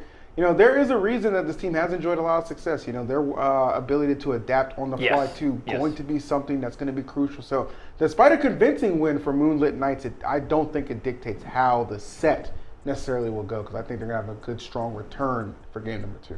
Yeah, I definitely want to see a game 3. Both these teams just so high up on my personal tier list of best teams right now in MultiVersus. This Series E has really been able to show off all the best teams, right, 100%. For season 1. I mean, just very consistent as well. No, it doesn't feel like, oh, just like this one-off tournament or two-off tournament or whatnot, right? We're getting consistent gameplay every week. That's what we need. The top teams, and we're really starting to see them grow and adapt to. I think this is just fantastic experience for them. And, you know, what they're fighting for is amazing, right? Shout out to Series E, really just giving so many different gaming communities an opportunity. Much needed and much appreciated, to say the least. And, you know, obviously with that comes, and that, it really just comes a lot of entertainment for the community themselves, because, you know, great matches like this, you know, not always the easiest to come by, but, you know, you get a good tournament bracket, you know, good prize pool, good incentives too with the point system, the sponsors. It's going to make people fight a little bit harder, and that's why you get treated to such a good slew of matches. So Eager to see this game number 2. Look, they're giving Batman some prep time right now, Chad. They're letting him think. I don't know if I want to do all that. I might call Tom. Like, let's go. He's getting the Google Sheets out. Like, I'm saying. Busting out the frame data. Like, what's going on over here? I imagine he's actually just sitting there reviewing the previous match. Like, okay, so this. Oh, okay, so he caught me here. He baited out my air dodge here. Got it. Okay. I will say, for Batman specifically, I don't main Batman anymore, but I've dabbled a good amount with the character. It can be pretty frustrating as Batman to find your way in against projectile characters when they just pump out more projectiles than you, because usually Batman can willy-nilly just like, okay, let me just fly out the batarang, approach with the batarang, right? But if a batarang hits another projectile, then it just gets deleted, right? That's so fair. if your opponent could just fling out a bunch of projectiles, you have to be very, very careful how you batarang, and that could be one of the things that are, you know, kind of holding K7 back, right? Maybe has to use the batarang way less because there's so much projectiles on the screen, and that's going to change a lot how Batman's going to play. Because if you can't come in with the batarang, your approaches are way, like, they're just not as strong. You can neutralize the batarang. You're just basically taking off you're taking out his best move, right? Like, you're literally putting this character in a situation where it's like, okay, well, like you said, I have to approach this a lot differently. And in the time that you're trying to figure that out, that is when your opponents on the other side are just like, oh, we can just do the same thing. Like, we're just gonna overwhelm you, and then we have a strong combo game as well. And then talk about their ability to just, like, we saw a couple of good clutch saves from Rain Dog as well too. Just another layer that really just helps make this team as impactful as they are. Yeah, and there's a lot of situations too where Oopsier won't necessarily wait for Broski to necessarily get hit into the blast zone. Just, you know, my Velma is in a really bad position. Like, okay, yoink, cross stage, just because you mentioned earlier, Velma's so vulnerable off stage. So you saw Broski would kind of stall off stage for a little bit and be like, all right, anytime, like, pull me in. I'm stalling, you know, I'm doing up these off stage. But you can tell that the communication's there, because the way Broski will go ahead and do some certain, like, recovery patterns, it's like, okay, you're clearly not trying to actually recover or go to the wall. You're stalling just so Oopsier can go ahead and pull you in. So fantastic communication. And, you know, this is the big thing that made MultiVersus different, right? In terms of, you know, from other platform fighters when it was first released, was the team play and characters having moves specifically made around team play, right? Like Rain Dog being able to yoink your teammate in and stuff like that. Like, that's all very specific to doubles, and you don't really get to see those moves utilized as much in singles, right? No, I mean, you know, in singles is cool too, but, you know, that's the main thing I say is, like, the game is you know, based around doubles and doubles fundamentals. You know, why not? You know, that's what we want to kind of play to it, right? That's why I'm glad Series E does do the doubles format, because I think it shows off the game in the light that it's meant to be seen. You know, the preferred way. Again, singles is awesome for sure, but I don't know, something about doubles in this game, definitely something I certainly appreciate, and I'm going to appreciate this game number 2 because we're finally getting into it. See if all that prep time was going to be enough. World's Greatest Detectives looking to bounce back as Moonlit Knights dispatched them pretty handily in that first game. Again, the Rain Dog has continued to be a menace for anyone whose path he's crossed with it. Oh my goodness. Oh, the trade, wait a like minute. That. Yes, I like that a lot actually. But it still results in 2 points there going the way of K7 and Legendary. Much needed right there. Ooh, the charge, the double. And do you get back? K7 does get back onto the stage there. Amazing edge guard situation earlier coming out from the World's Greatest Detectives. K7 just knew that, you know what, I'm going to go deep for this edge guard, and I have my teammate. I have my teammate, and Legendary was able to get both, and just such a great trade in the beginning. Now the points are even up, but man, I mean, just think if they didn't get that double, and just like that, they are getting so aggressive off stage, and it is really showing 3 points to 2. What an incredibly fast game number 2. I'm loving the fact that the aggression is really serving them well, right? They are not at all shying away from the challenge. They're really just bringing the fight to Oopsier and Broski, but just like that, you know, they're bringing the fight, but they're not too far ahead, right, where you're thinking, okay, this is all but written, all but finished. Don't play around up there. Okay, smart. K7 getting right back to the stage. Velma really taking a lot of damage on the red side of things. Yep, Hey, so nice they save. pulled back to safety, but look at the hit, not the matter. snipe. Oh no, you're both in a really bad spot. Doesn't get connected here, and yeah, eventually something will give. Very well played coming out from the World's Greatest Detective. They just set up the 2v2 edge guard situation so well, and they were able to trade out incredibly well. Insane response, and just a very quick victory. I mean, I don't even think that was 2 minutes that they were playing right there. I mean, goodness, our intermission was longer than that between them and the state. Like, good grief. Gotta say, I was not expecting that, but at the same time, again, it's a battle-tested team. They've been down before and they've pulled back comebacks. No reason to think they can't do it, even against a team that's looking as hot as the Moonlit Knights. Getting cooled off a little bit there as we prep for this game number 3. Anybody's guess who's going to be in winners finals against Team Vitamin Water. But either way you look at it, it's going to be a treat. Yeah, and I wonder if the S on the chest comes out here for this game number 3. There's another character that can edge guard very efficiently at earlier percents. And live for a while. Definitely going to be that Superman. But I just feel like the Rain Dog was so effective game 1. It feels pretty, almost like a waste to switch off of it. It is a risk because you have no data on it, right? Especially against this team here. So we'll see if the switch comes out. But I feel like the Rain Dog is going to stay 2. I want the Superman to come out though. I almost feel like there's no lack of confidence with the Superman. I think they're just kind of like picking up where they left off last week, and that was obviously Rain Dog going on at Terror. So maybe if you kind of think like, okay, they've kind of maybe figured out a little bit of a scheme for this particular combination, at least for that last game may lead you to believe, yeah, what's wrong with sneaking into Superman right there? He's going to live. He has the ability to KO very quickly. I don't know. Yeah, he still hits all the check marks as far as I'm concerned. Yeah, and that game 2 is so hard to get that off of because it's essentially like, oh, well, they like read us off stage. Yeah. You know what I mean? Like, that can happen to anybody. That can happen. Like, you just get one dodge read off stage that's 30% going to be a KO, what have you. That's a very common thing in MultiVersus. When you can get really crazy hard reads off stage, you get a ton of value and a ton of return.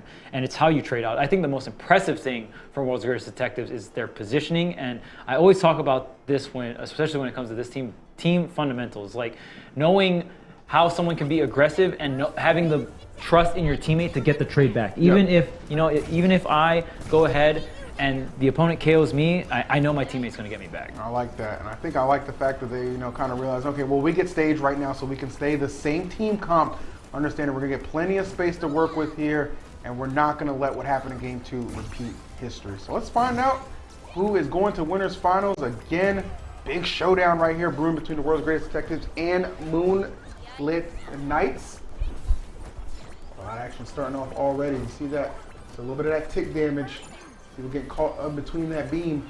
Yeah, and look at this. The way that we see the positioning coming out from Oops tier, it's just like, oh, okay, well, I can pull Velma just to create more space between us and the enemy team as well. So we're seeing the pool not only used for offstage, oh, can you get to it? Yep, yes. And just getting yoinked right back on the stage. And again, kind of covering that weakness Velma's biggest weakness. She used to be a lot heavier, not the lightest character, but definitely not as heavy as she used to be. She used to be really heavy. Yeah, she used to have, she had a donkey. Went ahead and reduced that a little bit, so smart play for sure, and Velma understanding that too, but still surviving right now. And again. Oh, so close. Velma, actually, the other Velma on the boost squad getting caught up a little bit, but the retaliation, yes. These two teams seemingly deadlocked the way they just kind of trade those points, not allowing anybody to develop too hard of a lead over the other. Yeah, we're really starting to see, oh my goodness, look at this, reading the DI. Legendary just doing such a great job of extending the combo with the downers, with the camera as well, getting so much damage onto this team right now. Rain Dog looking at that triple digit going up and over. Can you make it back? Okay, and look at the read on that. K7 just knowing, hey, I know you're gonna get the, oh man, this is, can they line up too? It's 2v1. Oh, not gonna get the 2v1 edge guard here. They were almost there, but just not having quite enough time to make it count. Okay, the up attack, it's not enough, but look at all this damage getting racked up, and Velma, Legendary already sitting at 152, so any stray hit is going to do the trick there. But to his credit, he's been at this higher percent for quite a while, and look at that, not shying away from getting super involved in the fight. Finally, though. Wait, this could be a 2. It might. Oh, that's it. That's it. Wow. Okay, we are here 3v3 on the point side of things. The immediate strike back. You never know. Oh man, this is a really bad spot for the red team, and it doesn't matter how heavy you are. Look at that Batman coming through in the cut with the armor and all the equipment, going to take Raindog off the top for that final point. It was those word bubbles that bounced him a couple times, and then K7 was able to sneak in there and apply the finishing blow. World's greatest detectives kind of got stomped a little bit in that first game. Immediate response with the 2 victories in a row to get themselves a spot in winners finals, and really cooling off what I would say was the hottest team coming into this, Moonlit Knights. Just based off what we saw earlier in bracket, we saw last week them winning, but the world's greatest detective said, well, yeah, y'all won last week, but need we remind you, we weren't there. Well, they're here this time, and they just made a hell of a statement right there. Yeah, and you pointed out earlier, World's Greatest Detectives are such a strong team when it comes to adaptation. I mean, we saw how dominant Moonlit Knights had that game number 1, right? Yeah, the Raindog came in. It was very apparent that that the World's Greatest Detectives were not ready for that team comp game 1, but we saw huge swings of adjustment. We saw a lot more aggressive play, and that is something.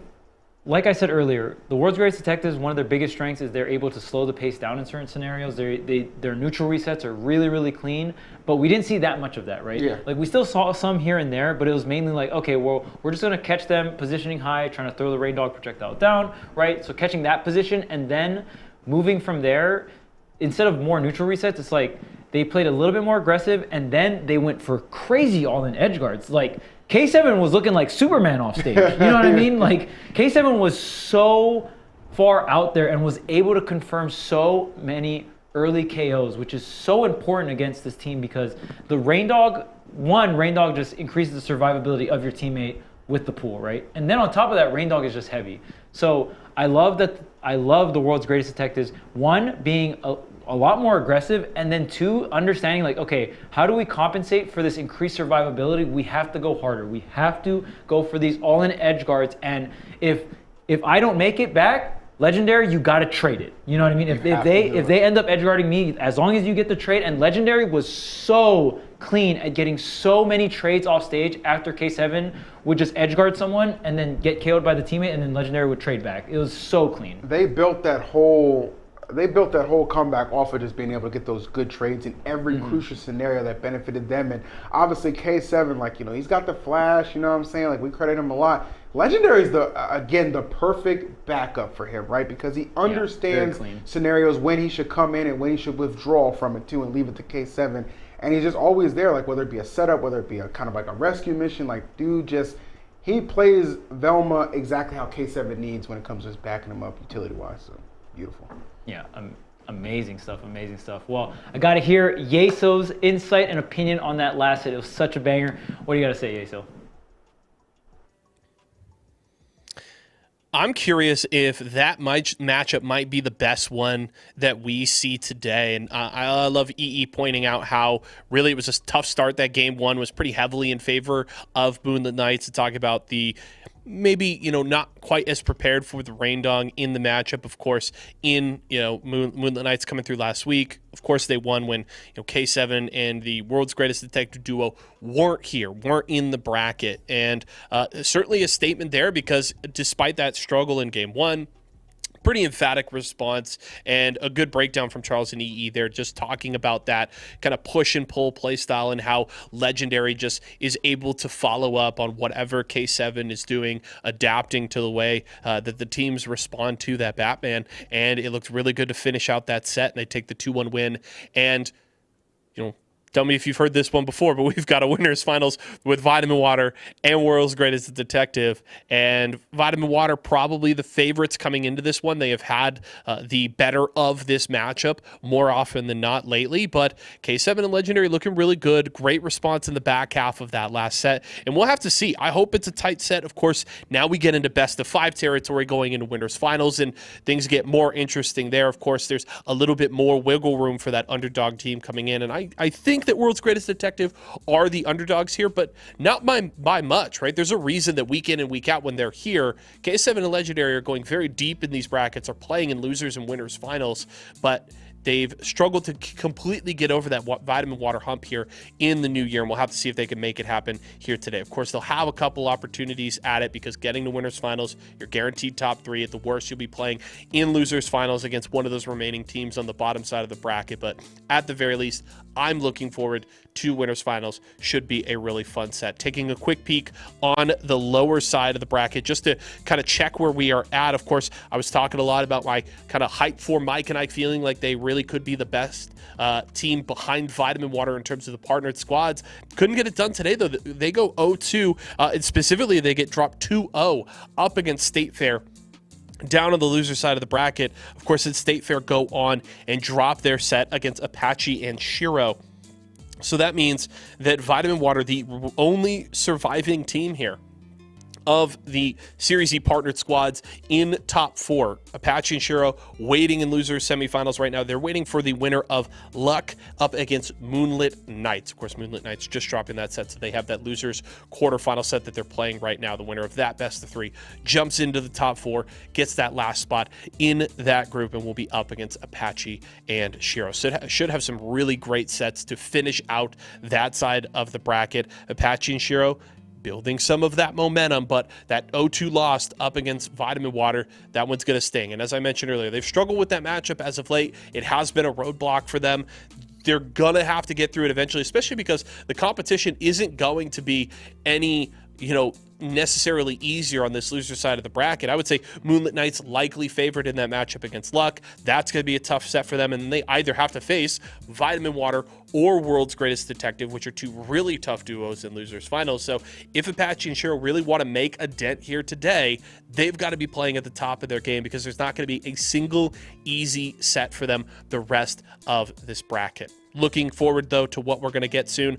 I'm going to throw a prediction on the table. I'm taking 3-2 Vitamin Water in winners finals. I think it's going to be tight. I think World's Greatest Detective can force it to 5 games, though as of late, they've struggled to do that in the first time they get around in that matchup. We've seen multiple times where they meet up in winners finals and then in grands as well, and typically the most lopsided of those sets is the earlier set in winners finals. I think they can force it to 5 games here, but I'm still taking Vitamin Water with Mirman back in the fold, but I would love to be proven wrong. I think it would be really interesting if Vitamin Water had to make that losers finals play, had to possibly beat an Apache and Shiro or a Moonlit Knights to get that rematch with World's Greatest Detective, but we'll keep an eye on that as things continue. We will have winners, finals, and more for you here from our Series E MultiVersus bracket on the other side of this break. Tyson boneless buffalo bites have that tasty kick of flavor, so they're perfect for any get-together. If there are any left when your guests arrive. Tyson Anytizers Chicken. More kicks of flavor, more smiling snackers, more to love. Tyson.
All right, thank you for hanging in for that brief intermission. You already know, gonna give the team some time to relax and reset because we got more Series E here for MultiVersus. Beautiful Friday evening. Charles here, holding it down on the ones and twos. And we're gonna be jumping in, Charles, to winners finals. Yep, the usual suspects here at winners finals. Moonlit Knights, close, but not able to break the mold of the first and second seed. These two teams have been a cut above the rest throughout this first season here of MultiVersus when it comes to consistency. Took Vitamin Water a little bit of time, but once they started getting into those grands, it was first place after first place after first place. Before that, World's Greatest Detectives seemed like they were going to be like that consistent first seed, but then Vitamin Water just went on that tear. But World's Greatest Detectives, always a consistent contender, right? Always up in that grands whenever they showed up in that top 3 or so. So, again, like I said, two of the most consistent teams here and definitely not changing up anything for this week. Yeah, 100%. And that's, one thing I really do appreciate about both these teams is what? You just said it, consistency, okay? They are definitely the teams to watch right now, and one of them going to take their place in grand finals. This will be our first best of 5 of the bracket for winners finals, so get ready. Again, World's Greatest Detectives and Team Vitamin Water going at it yet again.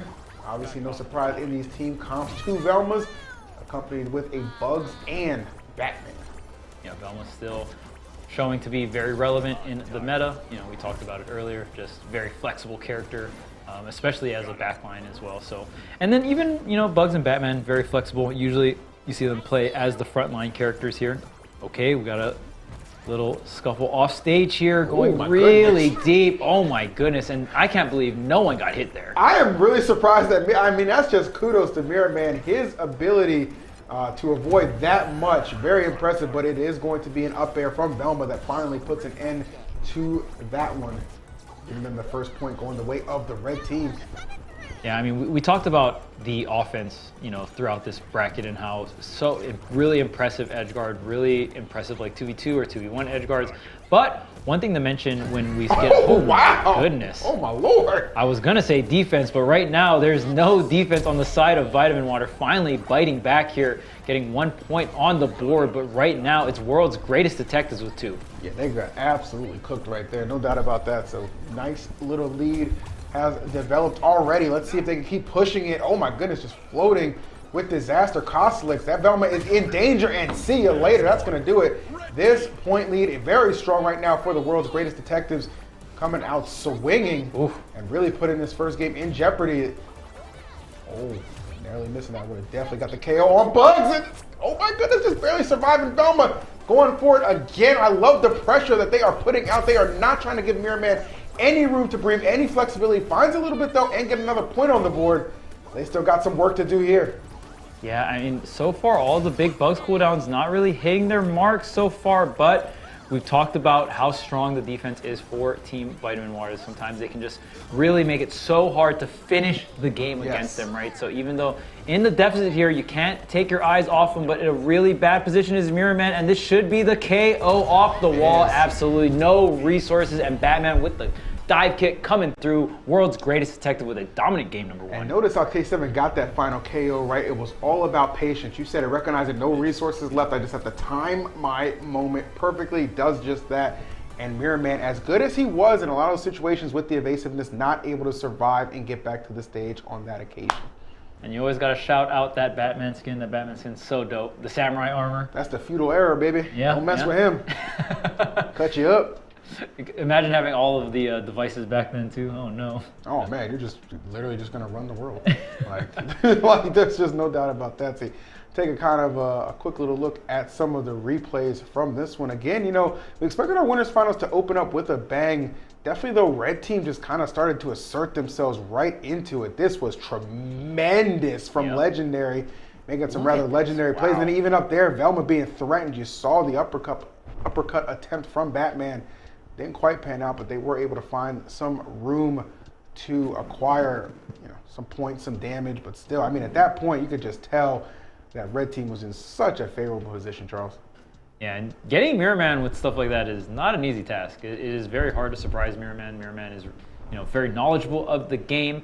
I would argue the best multiverse player we have right now in competitive play, especially throughout the history of this game as well. He's that dude. Mm-hmm. Yeah, so I mean, to clip Mirror Man with something like that, very impressive stuff. And again, it's just the really harping down into these 2v1s. Just, okay, my teammate's going to cover this option, I cover this other option, right? You're not necessarily going to cover everything, but when you can cover most options and you can kind of hedge your bets, well, that's the recipe for success here for the world's greatest detectives. We'll see if Team Vitamin Water can warm up here, heat up a little bit coming into this game number 2, because man, that was a rough one. No doubt about that. I think World's Greatest Detectives too, like even just by their absence from last week, you kind of want to come back and make a bang, make a splash, and they're doing just that. They are definitely shaking up this bracket again with their presence being felt, yet again. So really nice to see them back, and obviously not missing a beat, back in form. So really going to put some pressure right now on Kostelix and Mirror Man to respond. They are a team, again, that's enjoyed a lot of success over this past month and a half for sure, but getting rocked in that first game. Let's see if game number 2 can give them a bit more hope. One thing you never want to do in situations like this, you don't want to be staring down the barrel of that 0-2 situation. So must win almost, in a sense, for this team now. They're going to get some damage here. Mirror Man getting a little aggressive, being the megaphone as well. Okay, and again, this is something we see often, especially with 2 Velmas, right? Both teams kind of back up, get the armor, set up what they need to set up here. So look at it, it's kind of like a little bit back and forth here. World's Greatest Detective taking a little bit more damage.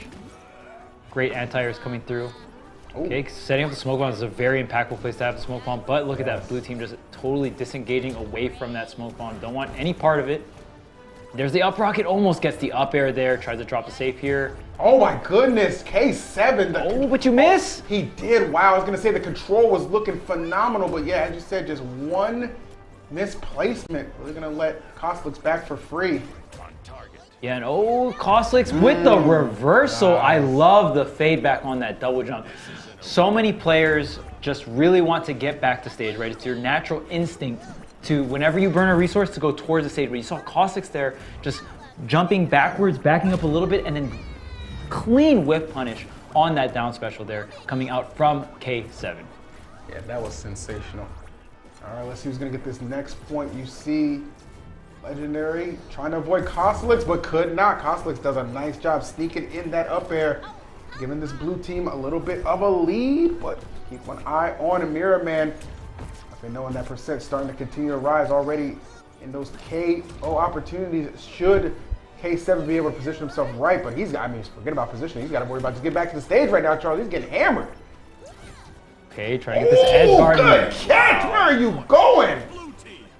The way that Mirror Man just sets up the side airs to trap their opponent, or trap his opponent, or just condition his opponent into his down airs, like we've seen that situation happens so many times. The setups are so clean, and tries to get the up rocket there. Great avoidance coming out from the World's Greatest Detective. The safe also being dropped as well. And now there's 2 big cooldowns that are going to be down here for a bit for Mirror Man. We'll see if World's Greatest Detectives can find an opening here, but no. The neutral being very, very clean coming out from Team Vitamin Water. Here comes the safe and the down rocket. Okay, and sending it right back up. Oh my goodness, okay, nice attempt. Still, we are falling just a little bit short right now. I love the fact 3 points apiece. Anybody's game percentage slightly on the side of blue team for sure, and that's gonna do it. Yeah, even a slight lead is enough when you got someone as deadly as Kostelix and Mirror Man against you. Yeah, and there's so many times where Mirror Man just kind of knows when someone wants to mash in self-defense, and he just uses the up rocket as a ridiculously strong anti-air. Yep. And there was able to catch his opponent swinging and was able to get the KO with the up rocket at a, I would say fairly early percentage, right? Like usually around that 80 to 100, you can just outright get the KO with the up rocket, or even at the mid percents around like 60 or so, you can get up rocket into a DI cross up air. That could also be another KO racked up. And again, Mirror Man just so good at finding those opportunities. He really does make it look easy with that up rocket, but again, like you said, you don't see other bugs like getting it as often, as consistent as Mirror Man, right? And here we go. Take a look at these replays. This was, again, a huge response from Team Vitamin Water. And I love what Koslik did there. You saw the fade back, really just punishing K7 That was so clean. for some of that aggression. And we love K7 for that aggression, Charles, but sometimes it can lead to his downfall. And that was a perfect example of that by Koslik. Yeah, again, it's just being so aware of essentially K7 trying to cover the route of what most players do, right? Most players, they jump towards the stage, but just such a great job on Koslik's part realizing that scenario here. And again, here's another down air setup after the side air walkling and just knowing exactly where his opponent wants to go after they see that side air. Mirrorman is so good at conditioning and getting the hard read afterwards with the down air. All right, well, here we are going right into it. Game number 3. It has been a very good contest thus far between these two teams. See who can kind of win that rubber match, get that 2-1 advantage. You can definitely tell K7 not shying away again. Anytime there's an opportunity to swing, he will certainly be taking it. Oh, nice Sayers right there. Ooh, here's the up rocket setup right at the Okay, edge. beautiful. Yep, Let's double see. down air. Oh, yeah, not going to connect here. I actually like Mirrorman dodged the Batarang en route to trying to get that KO. Wasn't quite there, but I do like the awareness on his end. Okay, there's the pie, the safe, avoiding all of this, but we're going to set up the ice here on both Velmas. Oh, K7 so close to getting the follow-up, the up rocket getting avoided here. These are really big cooldowns. Not available for Team Vitamin Water. K7 trying to get the charge scoop on the up special, grounded of course. As the bomb as well on deck. Ooh. Does have it connected, going to chase down Velma. Oh, no follow-up though. Okay, I do like that safe. Let's see. Trying to withdraw a little bit. Again, uses that side air very aggressively. And here comes that Acme rocket, just helping clear some space. Nicely done. Oh, watch out, Velma. Make you think twice. And actually kind of maybe helping set up a nice KO opportunity for the blue squad. Oh, wow. Okay, just back-to-back KOs here for Team Vitamin Water. And, man, that first KO took so long because both teams were playing so clean, but immediate response coming from the red team. World's Greatest Detective just answering back immediately. I mean, that was just smart from K7. Like, he knew his percentage was so low. He was like, I could trade right here and I don't have to worry about getting KO'd. I'm in literally no danger. So, Yeah. a really good call from him. Oh, wow, you saw that battery making a lot of circles there. Not going to connect, but still the threat is just enough here. And K7 trying to get set up on this offense, avoiding the safe here and getting these big combo starters like down air would be so huge for Batman. Definitely. Okay. Okay, up and over. There's the rocket here. Again, the Batarang getting so much mileage out of this. Oh, not going to be able to cover Mirrorman slipping by Legendary there. Unfortunate. But look at this, man. Blue team kind of pinched in the center now. Nice. Yeah, I mean, at that point, yeah, you got to fight your way out to safe a good way to kind of clear that out. Oh, almost got the combination off of the pie. I like the attempt right there for sure. Mirrorman, oh, being hella aggressive and being rewarded for it right now. 1 point to go right now for blue team. Let's see if they can put it together. The response, though, right now from World's Greatest Detectives, not looking like the greatest at the moment. Yeah, this is, you're down a point. I mean, you could get a double KO back. Yeah, if you get Cossack's right now, this could be it. Going for the edge guard, goes for the Batarang, but immediate assistant coming out from Mirrorman. Great save. Oh, but it's going to be enough. And the World's Greatest Detectives able to clutch out that game 3. Something about them playing from behind. You know, it's hard to bet against them. They're going to go up 2-1 there. And, you know, it's easy, you know, in a lot of circumstances we've seen in the past, too. Like, you see somebody right there at that KO percentage that can kind of win you the game. And teams will tunnel vision. And we've seen that actually lose them the game. Don't feel like that was the case at all for World's Greatest Detectives. They stuck to their game plan, and it paid off handsomely. Ooh, tried to get the river, and this was a big overstep coming out from K7. Thought he could get the true combo from the down attack into the dare, but did not quite work out. Still, I mean, it looked like Team Vitamin Water had the control, right? And then this was the opportunity where just World's Greatest Detectives did a really good job. They got the control of the stage, and they were just able to get the 2 hits that really mattered and really were able to equalize this game. Oh. All right, man. This, yeah, again, you know, and there was really came to the point where just like you don't know who's necessarily going to win here. I think that's what made it that much more compelling too. Like, it's obviously a very pivotal moment in the set, right? To go up 2-1 for sure. And the fact that they were able to pull that out nicely was fantastic. And you kind of look at that percent too, 44 and 75. They weren't in any immediate danger of allowing them to kind of come back. And, you know, it kind of is basically like who's going to avoid that last hit on both sides. No, they were in a pretty solid commanding spot. And it was on the other side where you knew Kostelix had to be the man to kind of avoid a lot of stuff. And it just was not to be. Yeah, really convincing percentage-wise. And I think they just played it really clean, right? And the very first KO took so long. I really want to point that out. I feel like they were scrapping. Both teams are just playing really clean, and it just goes to show when you get the lead in this matchup, it's just so important, right? It really just kind of dictates who has to approach who and who has to pressure who in what scenario. And you know, both these teams feel like they fight the hardest in that very first point. All right, well, let's see who's got the fight right now to take this game number 4. Opportunity for the world's greatest detectives to close it out right now, get in the grand finals, and just do a whole lot of big chilling. You already know, though, Team Vitamin Water back to their true full form. Looking to get back to those winning ways. Got 2 matches in a row to win to get it done right now in winners finals. Love the scrap fest we're seeing already between the two. Just so much movement, right? Nobody ever just staying stationary. It's everybody trying to take control of the stage, and what a trade that's going to benefit Mirror Man. Got that pie out right now, clearing a little bit of a recovery route. The Alchemy Rocket, as we said, always available to him. One of those resources, but going to get clipped up there by Legendary, who is asserting himself. Can we get back safely? Yes, we can. K7 narrowly surviving.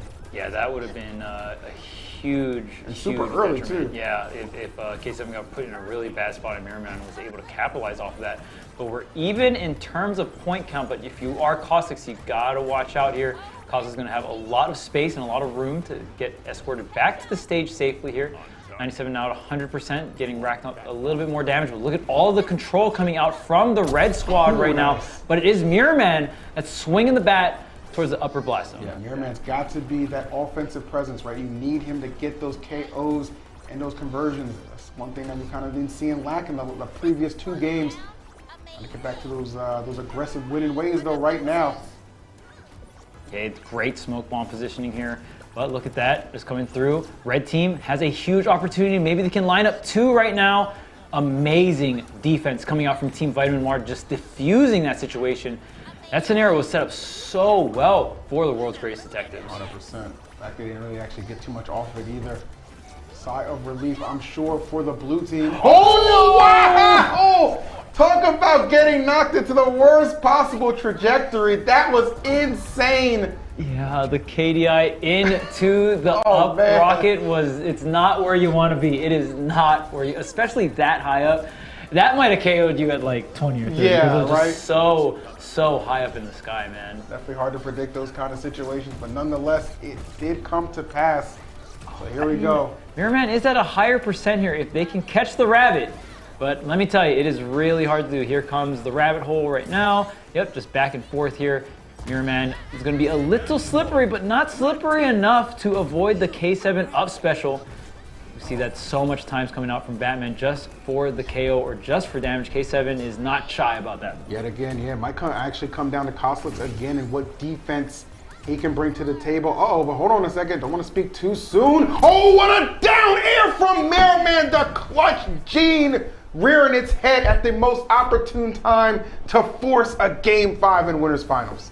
Yeah, and I mean, there's so many things Team Vitamin Water can rely on, right? Whether it be Kostelix's defense towards the end, whether it be Mirror Man's clutch offensive plays with either cooldowns or just some basic side airs or down airs off stage. This team has so many different outs, and it shows every single set. And I said it, man, the one thing is we're going to see it in the replays that they need, Team Vitamin Water desperately needed was Mirror Man to get back to those aggressive ways, get those KOs when applicable, and he didn't disappoint. I mean, you saw the stats, 4 KOs and over 300 damage. Doubt he was on a mission in this game number 4 and did not disappoint.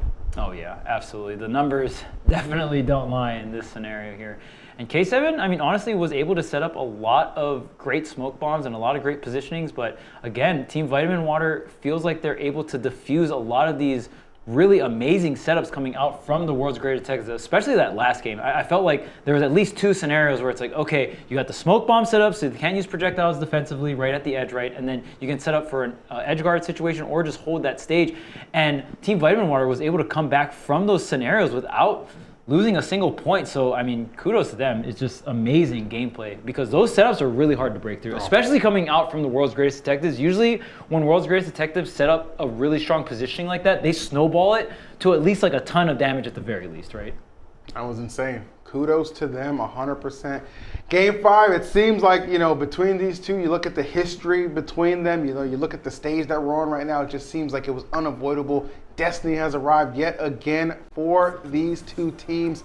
Who's going to Grands, though? You don't have to wait too long to find out. All going to be contested here on Sky Arena. I feel like both of these teams have had the most Game 5 scenarios in this Season 1 of Series. I could be wrong. If I had to take a guess, it would be these two teams because they have had so many showdowns, and especially when you get into like grand finals and like reset scenarios and stuff like that, they've had so many Game 5s, man. And that's part of the thing that's made them such a fun team to really watch and enjoy is the fact that we know, that they've won a lot of them too, right? Like it's, you know, when you get to these situations and you close it out, and that goes for both teams, that goes for against each other too. That's what makes this final match so unpredictable. It can literally go either way, a true 50-50, if you will.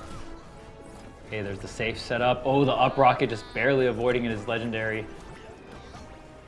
Okay, not gonna hit anything here. Gonna set up big time here. The down rocket, yep. Now gonna set up the rabbit hole, but the smoke bomb, the armor gets set up on the red side, and you see none of these teams are skipping a beat. Even if there's no fighting, quote unquote, going on, there's some kind of setup going on both 100%. Sides. They're kind of preparing for the fact like, okay, they're going to maybe try and make their move here. What are going to be our countermeasures? Back-to-back up airs, putting this blue team in a very favorable position right now, Charles. They are cooking. Dang, man, Mirror Man, you got the pie confirms? Yo, hold on.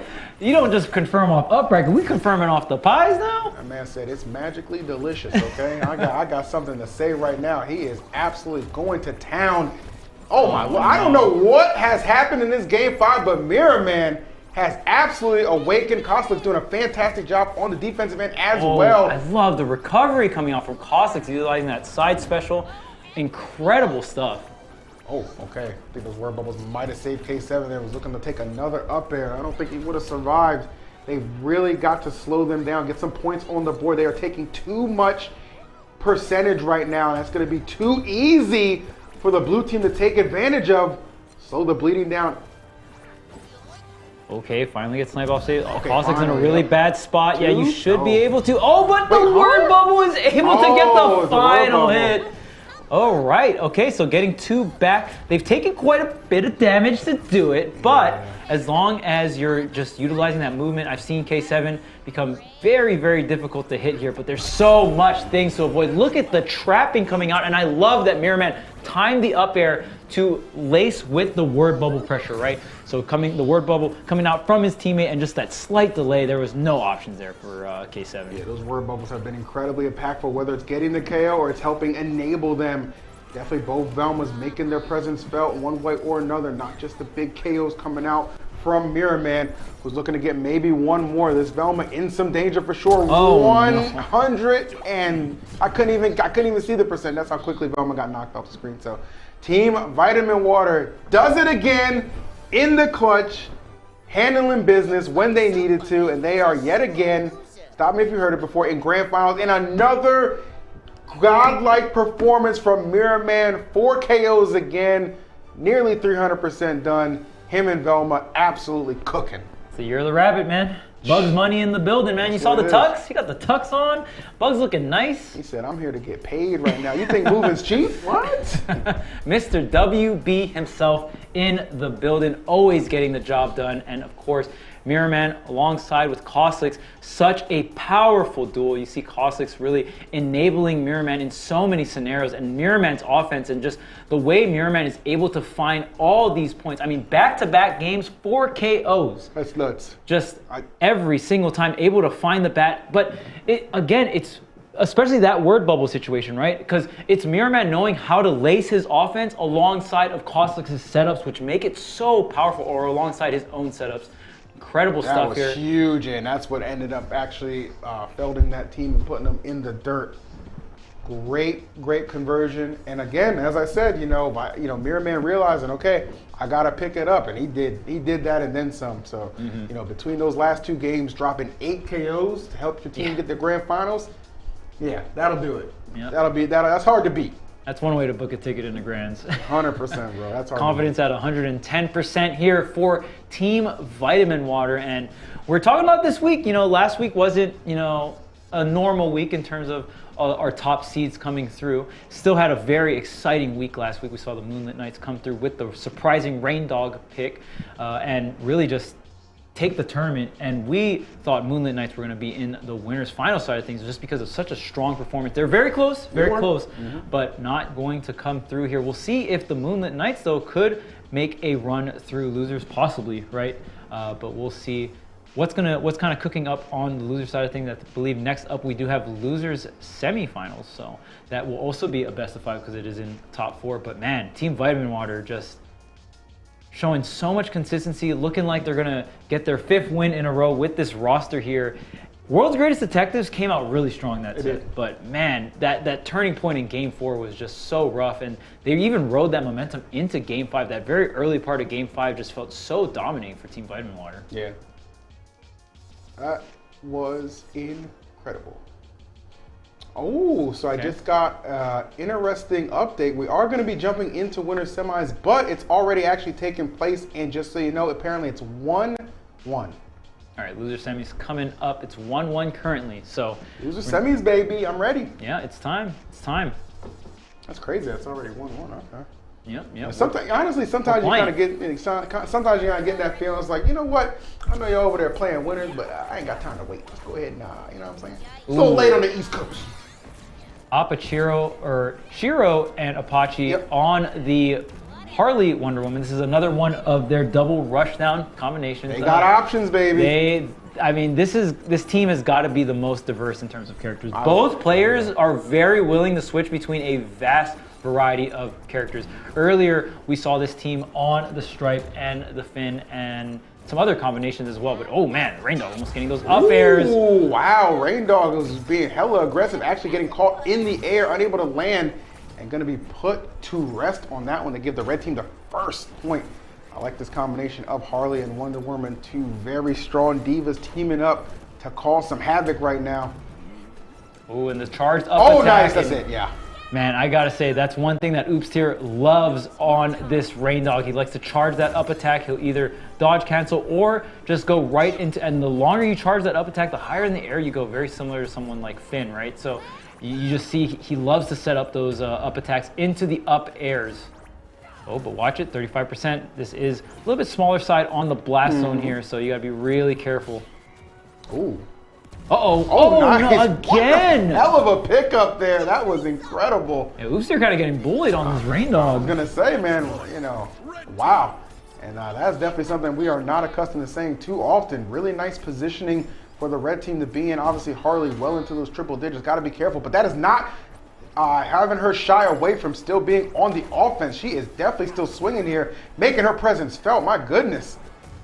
Okay, there's the up attack. The up air not going to connect here. Oops here setting up all the projectiles. Oh no, but again, you cannot get down from this team. This team, again, we've seen this from Apache and Shiro. The vertical pressure is absolutely insane. Both of these characters have incredible up specials for juggles, and it can get so much early KOs. And you kind of see they do a lot of 2v1 vertical setups, right? Where they 2v1 the opponent on a vertical scale, and instead of doing like a 2v1 edge guard, which is more of like a horizontal way of getting the KO, you see it more on that, oh man, this verticality. And we saw Rain Dog, a very heavy character, get KO'd off the top so many times at such early percent. It was a reoccurring theme. Yeah, one thing that I just thought was just absolutely sensational, we'll see it on that final point, I imagine, was the fact that you're just seeing Harley just confirm combo, and then Wonder Woman just being so smart to immediately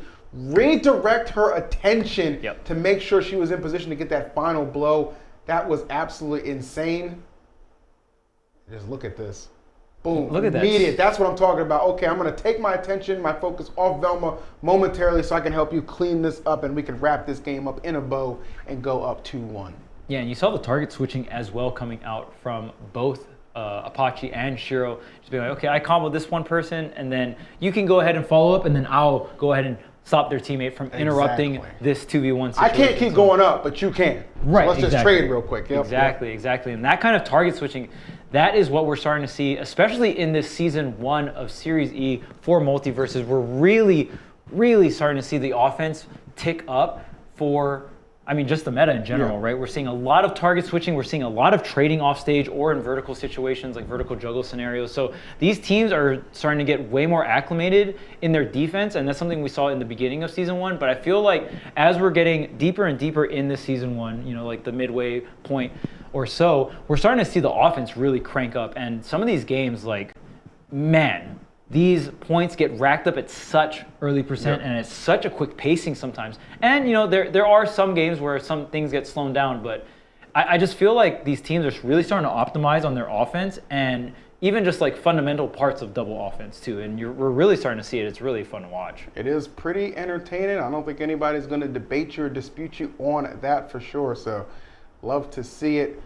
3 games down between these two teams. Let's see what the 4th one's going to have in store. I mean, you did mention the fact that the Rain Dog surprisingly struggling a lot, you know, having that same maybe repeated success on the consistency level that we saw last week. So maybe this will prompt the Superman to make a return, which I wouldn't be against for sure. But, you know, either way you go, I mean, this team is not an easy out no matter whom they're piloting. But it's nice to see that this Wonder Woman and Harley is definitely making a difference. And no, they are committed to the Rain Dog Velma. Let's see if it'll be enough to force a game 5. All or nothing right now. This is loser semis. Yeah, and Oops here saying, hey, this Rain Dog is not a one-hit wonder. We're going to go ahead and keep trucking through this bracket right now. Big old noggin on the Rain Dog as well here. The up attack, up air, not going to connect. Okay, going to get these projectiles set up. The tether is also set up as well here, getting a good amount of chip damage, and Oopster barely taking any damage in the back right now. Yeah, Oopster definitely hanging back a little bit, maybe not being as aggressive at the start of things, letting it kind of develop, maybe letting some of these potential KOs come to him. I do like the fact that they're just kind of fading back a lot, really putting those projectiles to use, kind of forcing Harley and Wonder Woman to be the aggressors and then capitalizing on said aggression. Okay, and look at this huge opening, but wow, look at that, diffusing all the pressure. A big swing coming off from Oopster here. And Oopster definitely has the percentage to kind of get up close and personal right now, because it is Broski that's taking quite a bit of damage. The up air off the top, and right now could not diffuse the pressure that Apache was putting on to Broski with that up air, with that vertical threat. Here I come. Okay. Oh, nice. Okay, immediate response right there, being super aggressive, getting back to the ground, and look at that, putting that beam between them. Okay, can we get the up air? Okay, a lot of dodging going on for Harley. Kudos. Amazing stuff, yeah, amazing stuff from Apache there. A lot of different stalls there with different specials. I'm utilizing all the resources and also turning things around. This is the mobility of Harley when you're able to, oh no, no way, right? Okay. She was thinking, hold on now. Oh my goodness, bro. She's not gonna get the KO, but the presence, the damage, the ability that we are seeing right now. Harley, oh my goodness, bro. Have mercy. You're done, it's over. It's over. They said, nah, bruh. You got nothing for us. Oh my God, Apache and Shiro. Do you see why we're such a fan of this team? Yeah. Everybody watching, that was insanity. And again, they can do it. They can hurt you and attack you in so many different ways, so many different team comps. And they just showed off another one right there with the Wonder Woman Harley. Yeah, and I feel like with this team, Velma can struggle against characters like Harley or Wonder Woman, just characters that can approach you through the air pretty easily. Velma does have some pretty decent anti-airs, but honestly, usually when we see Moonlit Knights play this comp, it is going to be Oops here that's on the front line, but we saw Oops here kind of taking more of a backline role, right? I felt like we saw Broski more on the front line that time, and you know, it just wasn't as effective. Apache and Shiro were able to close the gap in so many different ways, and every time they did that, that bounced off the stage at an angle like that. I don't even think Apache has the perk to switch the angle of the down air. So very interesting bounce there on the down air. It is going to result in that spike at the end. But yeah, there was no social distancing there. That was up close, personal, 24/7 for Apache and Shiro in those last two games, man. There was just no distance, always fighting and scrapping. And when you are able to create those scenarios against a double backline team, if the double frontline team gets in and stays in, it's going to be hard. It's going to be a problem. Raindog does have some pretty large hitboxes to throw out to maybe try and combat that, but they can be whiff punished. And like we said earlier, Oopsier kind of felt like Oopsier was like, okay, I'm going to be the one in the back for this game, right? Yeah. And it didn't seem like it worked out. It didn't seem like it had enough impact, and Velma just kind of got eaten up on the front lines, right? I mean, I was expecting, just given who those teams were, I was definitely expecting it to go to Game 5. You know, the fact that it ended in 4 and then it was so one-sided, my goodness, that team comp, you know, Apache and Shiro, they are just not to be underestimated. And I said, you know, again, they're still looking for that. I believe that first Series E win. And even though on the loser side of things, there's no reason to think they can't battle their way back in a serious way. They cleared loser semis, and now they're on to losers finals, where they'll have another tough test, obviously, in the world's greatest detectives. Yeah, and Apache and Shiro has been the team, again, like I said, when we take out of the equation Team Vitamin Water, take out of the equation World's Greatest Detectives, I would say the most consistent team is Apache and Shiro, but the main thing they got to break through are those top 2 seeds, right? I mean, we've seen them get so many top 3 finishes, so many top 4 finishes, and they might not always beat all the other teams that aren't the top 2 seeds, but still, you know, they're always in that area. The mix. Right, they're always in the mix, and we'll see if this week they can kind of get over that hump, right? And I feel like once you get over that hump as a team, you just have so much more confidence moving forward for the rest of the season. So I would like to see Apache and Shiro, a team that has the deepest bags of tricks when it comes to no one's gonna argue with you there. when it comes to this when it comes to all the other teams here in Series E Season 1. Like, they have so many different team compositions that do so many different things, but one thing is for sure, a lot of it is offense. This team very much so likes the offensive picks. They usually double down on the offense as well. I mean, sometimes we see some Bugs combinations. Bugs Batman is another combination that we see them go for, which is a little bit more setup based, a little bit slower. But Bugs is also just a very good frontliner, right? So I mean, and again, you can still be very aggressive with Bugs. You can be very aggressive with Batman. So usually they try to hone and put all their chips down on that offensive stat, but it's like, okay, is it going to be vertical offense? Is it going to be offstage offense, right? We've seen so many different styles coming out from them, but very effective throughout this Season 1. 1000%, man, 1000%. Loving what I'm seeing thus far, for sure, and I think it's only making the anticipation as we get closer and closer to Grand Finals build up. As we said, Team Vitamin Water, aka Mirrorman Costlix, chilling up there, waiting for the winners of what is going to be this next set. World's Greatest Detectives. I got a feeling, man, they want that rematch too. You know what I'm saying? Like, I don't think anybody's going to dispute that. But Apache and Shiro, they are right there. Take a look at that top 8 bracket. I mean, you just look at these team comps and understand who was involved in this, and you just know it's just so difficult. You know what I'm saying, for a lot of these teams. But man, I am telling you, it is something to be said with just how everybody's performing, especially with that certain amount of consistency, which has led us right there to Apache and Shiro in losers finals against the World's Greatest Detectives. Yeah, and I mean, I don't think they team, or let's see here. Yeah, Apache and Shiro, they did not fight out against World's Greatest Detectives. Not today. Winners. Yeah, not today. So they've definitely fought them before, but today did not square off against them in the winner side of things. So this will be the first square off between these two teams here in this bracket. It's actually kind of cool. Like, both of these teams are looking for rematches from earlier today, right? Yep. Because you see who they lost to round number 1 was indeed Team Vitamin Water, and of course we all know how winners finals went down. So yeah, great Game 5 set here, and you know that the world's greatest detectives want their run back with Vitamin Water. They've been in so many sets, Game 5 scenarios with that team, and you know, and they've had a good amount of back and forth. I think those two teams have had so much back and forth. You know, we want to see it again, but Apache and Shiro, we'll see if they can step up and take out. You know, well, first things first, you got to take out seed 2, right? Correct. So see if they can take out seed 2 of the tournament, get their run back with seed 1. I'm really excited to see this. And again, we just have such a great mix of teams in terms of characters and in terms of play styles too. Apache and Shiro just all like mega offense, right? They just have to go through it in order, right? Because last set that we saw them won, they took out seed 3. Yeah. Right? Now we got to take out seed 2. All right. And then final boss is seed 1. Yeah. It's usually how it works. That's how it goes. You know what I'm saying? Usually how it So works. if they can make this historic, legendary losers run, that would definitely be something to behold. But World's Greatest Detectives are certainly going to have something to say about that as we queue up and get ready for losers finals. Definitely going to be an exciting one. And again, as I said, I would say the only thing that I think for Shuro and Apache is just like, for them to get their rematch, I'm sure they would love it contested under a best of 5 instead of the best of 3, which they lost round 1 in, right? You know what I'm saying? So that would be the big difference for them. World's Greatest Detectives, it was just like, look, we're just trying to handle business. So let's see which one of these teams can make the run through losers finals and get the grands. We are so close to crowning a winner of this tournament, but a couple more sets to go through as we start off game 1. And look at that, Charles, the stripe is here and gone. Okay.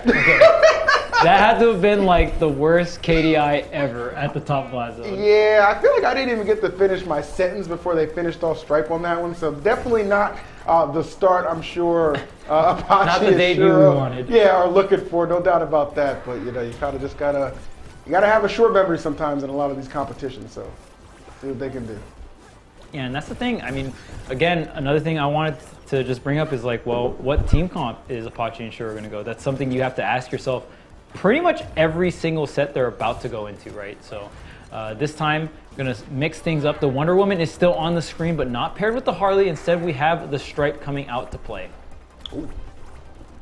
Yeah, I mean, maybe it's like Harley's a little bit more of a disadvantage against this team. Definitely for the Stripe to come back. Interesting pick for sure, and it has not been an effective one at that. Actually in danger of maybe getting KO'd. You already know K7 is going to be hunting, but don't sleep on Legendary either. Can be just as deadly given the right circumstances. And K7, yes, executing perfectly. And now Wonder Woman comes the one in some jeopardy right there. Oh my goodness, just flirting with disaster. As the world's greatest detectives are absolutely putting together a masterpiece for this game 1.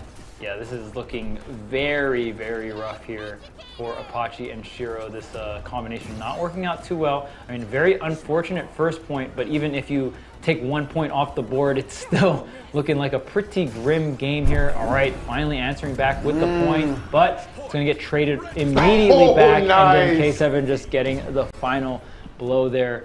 4-1, I believe. And very convincing. Didn't pull the trigger immediately, too. That's one thing about K7, just that aggressiveness and his offense can sometimes trigger those immediate responses from the defensive side of things. And he's so good at just kind of waiting and making sure his positioning is perfect so he can boop, just get that solid finishing blow. So there you go. Got a replay right here. Let me tell you something. Yeah, that stripe. I believe it was the Bat Bomb. That's tough. That is tough. That was a like double up special into the bat bomb procking there. Yeah. Incredible stuff coming out. K7 just bullied Stripe the entire time. Let's be real. Yeah, that's definitely what it felt like. But I mean, okay, gonna get an answer back, but immediately trade back, and yeah, I mean, this was the world's greatest detectives in the driver's seat the entire time, and like you said, that delay. Sometimes you just gotta skip a beat on your offense. Just one, you skip one beat, and it could mean everything. It could mean more damage. It could mean the point, and it could mean the game. Just as the world's greatest detectives were able to sink game number 1 into their favor in a very convincing manner. Yeah, 100%. Definitely gotta appreciate that. So, obviously, what you want to see if you're a fan of World's Greatest Detectives to open up that first game with just authority, to say the least. So I honestly, I gotta be honest, and I know we've kind of dabbled back and forth, like, okay, well, lose one game, but you just kind of reset, reassess, and just attack again. I don't think that Stripe's sticking around. Yeah, I don't see it. The Stripe's gotta go. I don't see it sticking around, and it could just come down to a thing like maybe just this isn't the team that it's best suited for, despite how good Stripe is as a character. Don't get it twisted, but I don't know. I think I'd like to personally see the Harley. I'm not gonna lie.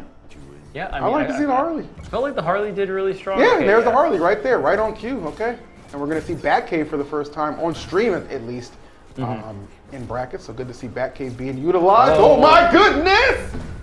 Yeah, and Batcave is notoriously known for getting those early KOs, especially if you get the extensions off of the early Batmobiles on the side. Those are just 2 platforms. Just like Cromulon, they can break. Yep. But you can get extensions on there, and my goodness, you saw it. Just another early KO on the side of the world's greatest detectives. Yeah, that's just, kind of what they do at times. So really, really well played for sure. Oh my goodness. Harley in some trouble trying to escape. Yeah, I mean, if you're Harley Quinn, the last place you probably want to be is the Batcave. I mean, that's canon too, right? Like, yeah. You're just trying to stay out of danger, but this being the counter pick. Okay, trying to get this center stage control, and look at all of this damage. Looking for the KO as well. Wonder Woman already at 120% right now. Oh, wow, okay. I'm actually surprised I did not Oh, the get bat bomb? KO. Okay. That bomb attached. Okay, try to get the lasso confirmed here. Trying to get, the Nice, final okay. hit, catching the dodge there. But, still surviving is going to be Wonder Woman. Shiro wow. doing a wonderful job of just tanking this point. Yeah, I gotta admit, I'm very impressed with their ability to still be so offensively sound as well as dodging. Oh, up until that point, I don't mean the commentators curse you, but you guys are definitely doing a good job up until that. Still, though, in a fine position. Though it is scary when you understand the fact that World's Greatest Detective is just 1 point away from going up 2 games. Yeah, you never want to see yourself in that position. Not the greatest. Oh, man, and this is not a lot of resources. Able to get the wall clean here and get their way back onto stage is Shiro. Oh, man. Okay, big swings, but a couple of whiffs. Going to help out World's Greatest Detectives.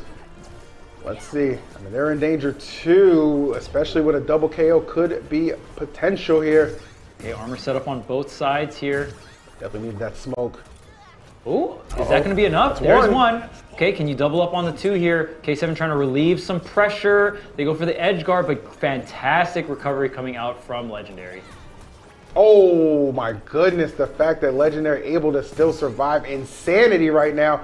Nice use of those word bubbles, but Harley, oh my god, that didn't get the KO. I am insanely surprised at this. Legendary maybe going for another legendary performance, just surviving, wall clinging, hanging down there, letting K7 take care of it 2v1. Chuck, what the hell did we just see? I'm so amazed that Legendary lived the neutral air from Harley. That's what I'm saying. The fact that he was able to survive that and then just perfectly hang down there, just stalling and just having full confidence in K7. Yeah, and during all of that, K7 is just moving and grooving in between both the threat of the edge guard, and that was just fantastic team play, fantastic management. And you saw Legendary was also being effective while getting edge guarded, was able to recover. This early KO is really what brought them that lead that they could ride all the way to the very end there. So incredible stuff on that early KO and incredible stuff coming out from Legendary on that offstage situation. Not only recovering, but also throwing out some word bubbles right in the mix of things and also clinging onto the wall and having the threat of the up air. When Velma is clinging onto the wall, just dropping off and up airing is such a big threat. It's hard to beat that move because it's so disjointed. So just really putting themselves in a situation that is just hard to punish, right? Okay, and so this is where this is just, again, Legendary, the appropriate name, honestly, for both of them. Look at that play right there. Just absolutely godlike. Just gets a little bit of separation between the two and just capitalizes perfectly. Insane. And you're in a 2v1 pretty much because you understand, okay, Legendary just kind of hanging out, just, terrified of getting KO'd right here. So you think you've got it all well in hand, but just that little bit of slight separation all the time. K7 needs to get a nice conversion and just finish the job. Yeah, that last scramble went on for so long, and it's essentially K7 2v1ing and Legendary doing an amazing job of recovering, but also throwing out some threats here and there, like a word bubble here, a word bubble there. And it might not seem like a lot, but some of those things can snowball into so much more than just damage, right? I feel like in the past too, we've seen Velma on this stage can actually do a good bit of stalling on those ledges, on those sides, right? So it's not like it's something unfamiliar to Velma, but Legendary just did it in such a effective fashion when they needed him to survive. That is insane. So a lot of momentum for the red team coming into what could be the final game. Oh, everybody avoiding getting KO'd off that right side. Scary stuff, though. I like the fact that nobody's really shying away. And I really want to point out that the world's greatest detectives have done such a fantastic job of, we talked about the crazy offense coming out from Apache and Shiro. Well, guess what? They're like the ones that are getting this crazy offense, well, just as I said, but the ones that are usually getting the early KOs are going to be the world's greatest detectives. So they're almost kind of playing their game better than them. And then because of the counter picks, it's like, okay, well, it feels like world's greatest detectives are the ones getting the early KO. So it's almost turning the counter pick against them, right? That's a good point, actually. Yeah, it was certainly kind of prevalent in the last game for sure as we see things knotted up. Harley doing her best to avoid K7's pressure. Oh, but Legendary could not stay out of the fray. All right, so this is the first time Shiro and Apache coming through in this set with a lead here. We'll see if they can hold this lead and be able to snowball it, or if the world's greatest detectives are going to kind of diffuse all of this momentum. Really high jack in the box there coming out. Not going to get punished though. And again, look at this, really hard to land. And wow, what a conversion coming out from Apache though. The Harley is out to play. Yeah, Harley doing a good job just being evasive and still finding a way to get those hits where they apply. Loving that too. I mean, that is really just kind of what they've done here is they're not letting K7 just kind of run rampant all over them, right? Like they're having some really great responses and it's putting themselves in a situation where it's seemingly going to be unavoidable that they're finally going to get on the board. That big mallet making its presence felt. I like that up there though from Legendary. Cleared out some space for them to get back to the stage and still fighting here. Maybe they can string something together. An early KO would be very helpful here. That is the perfect position for the world's greatest detectives. 3 points apiece. Who wants it more? Yeah, and if you're Shiro, you got to be really careful. You are that tank archetype, but you got to be careful. You're the highest percent on the board right now. Oh, but it doesn't even matter. Wow. Just redirecting focus to somebody who was sub 50 before the hit, by the way. Yeah. And again, like I said, it just feels like the world's greatest detectives are kind of, they're doing the, like Apache and Shiro's strategy of getting those early kills vertically.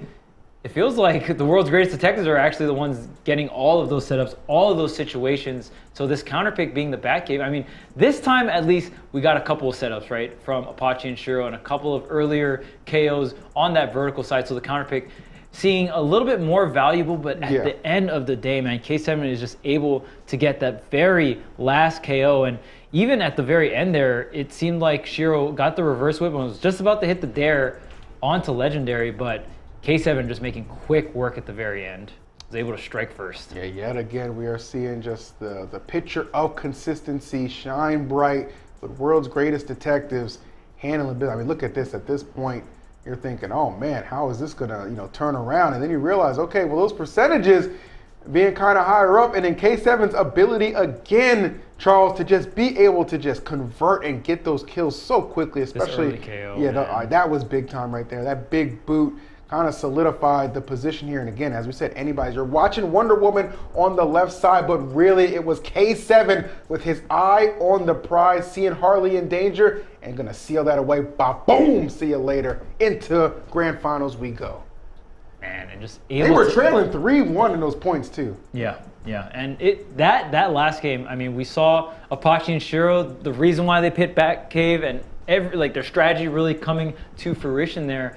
But it was the world's greatest detectives able to clutch out those early stocks. K7 comboing off of Legendary's down air to kind of like stack the knockback there and just obliterating Harley like 40% after the hit or something like that. Like, man, you are getting KO'd so early, and then K7 just getting the double up special to end everything as well. Another early KO. So K7 really finding the openings, whether the opening is coming from Legendary landing a hit or just finding the situation himself. Amazing teamwork and an amazing, essentially knowing your outs, right? It's like, okay, well, we're behind. We have to make some kind of crazy play happen, right? So they just really both put all their resources in certain scenarios and they were able to open up those win conditions. Amazing stuff.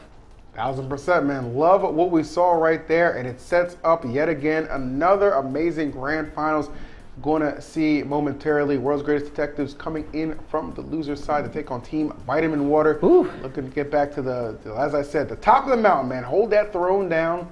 Up until last week they had won 4 in a row, but of course, a little asterisk next week because Mirror Man wasn't there. It was substituted in another bugs. But nonetheless, this team is back at full strength, and they are certainly showing that.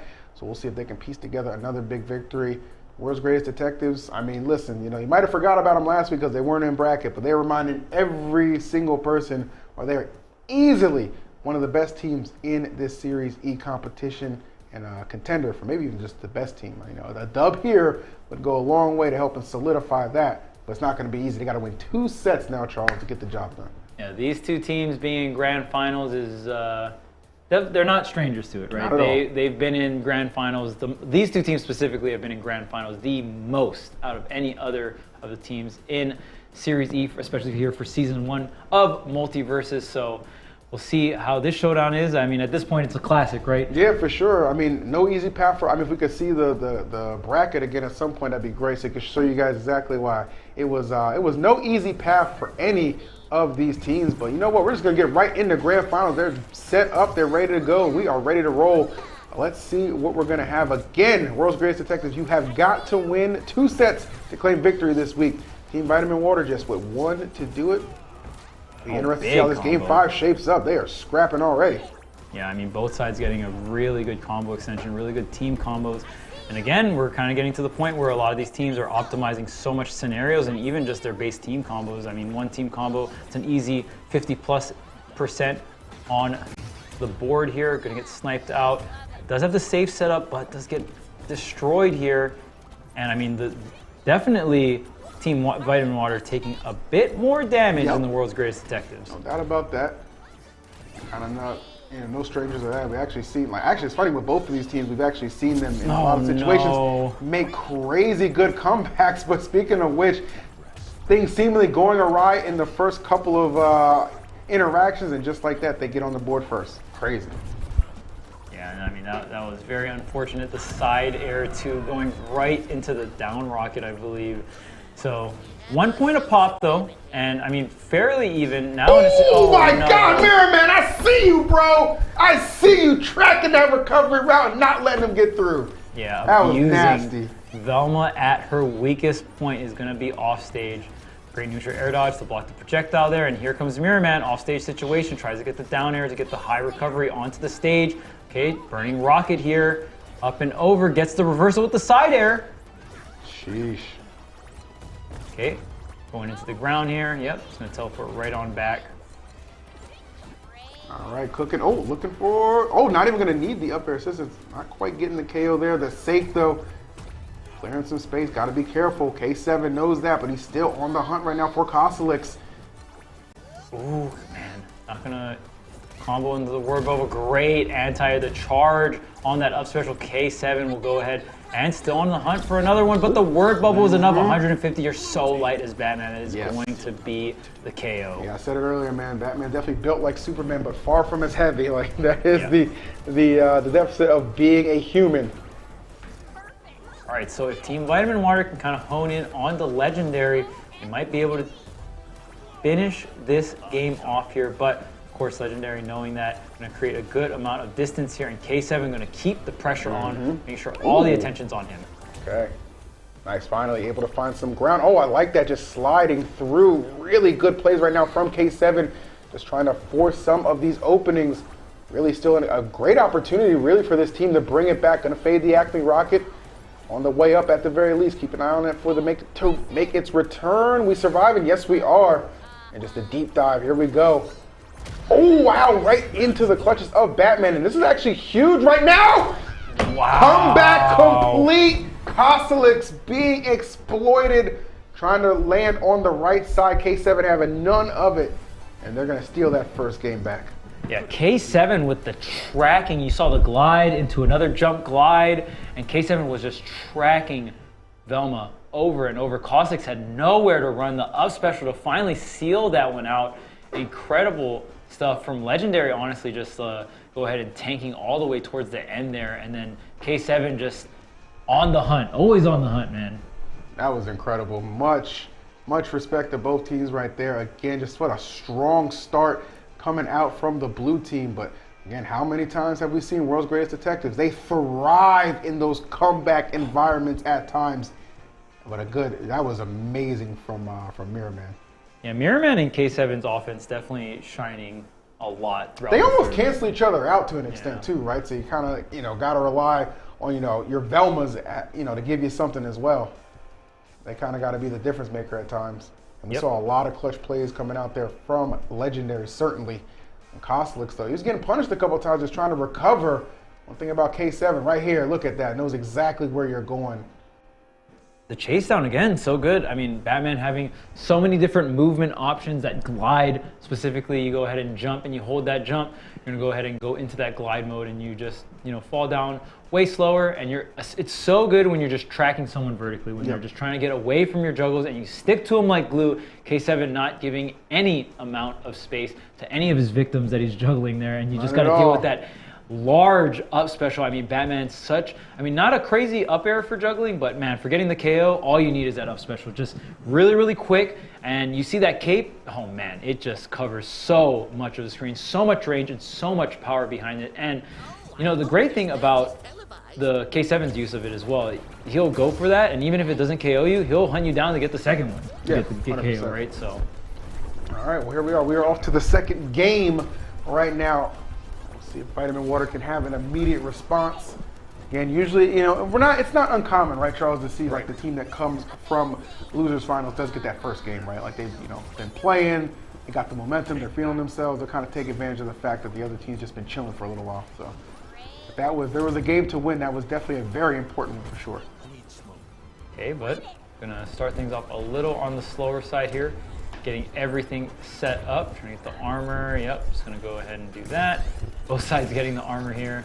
Oh, but look at this, it's K7. He's gotta watch out on that Batman, already at 85%. A little on the lighter side. Wow, very surprised that up air did not hit. Very active move here, but K7 with the insanely great timing on that dodge. I was gonna say, that was one of those miracle dodges right there that really helped out a lot. Oh, nice from K7.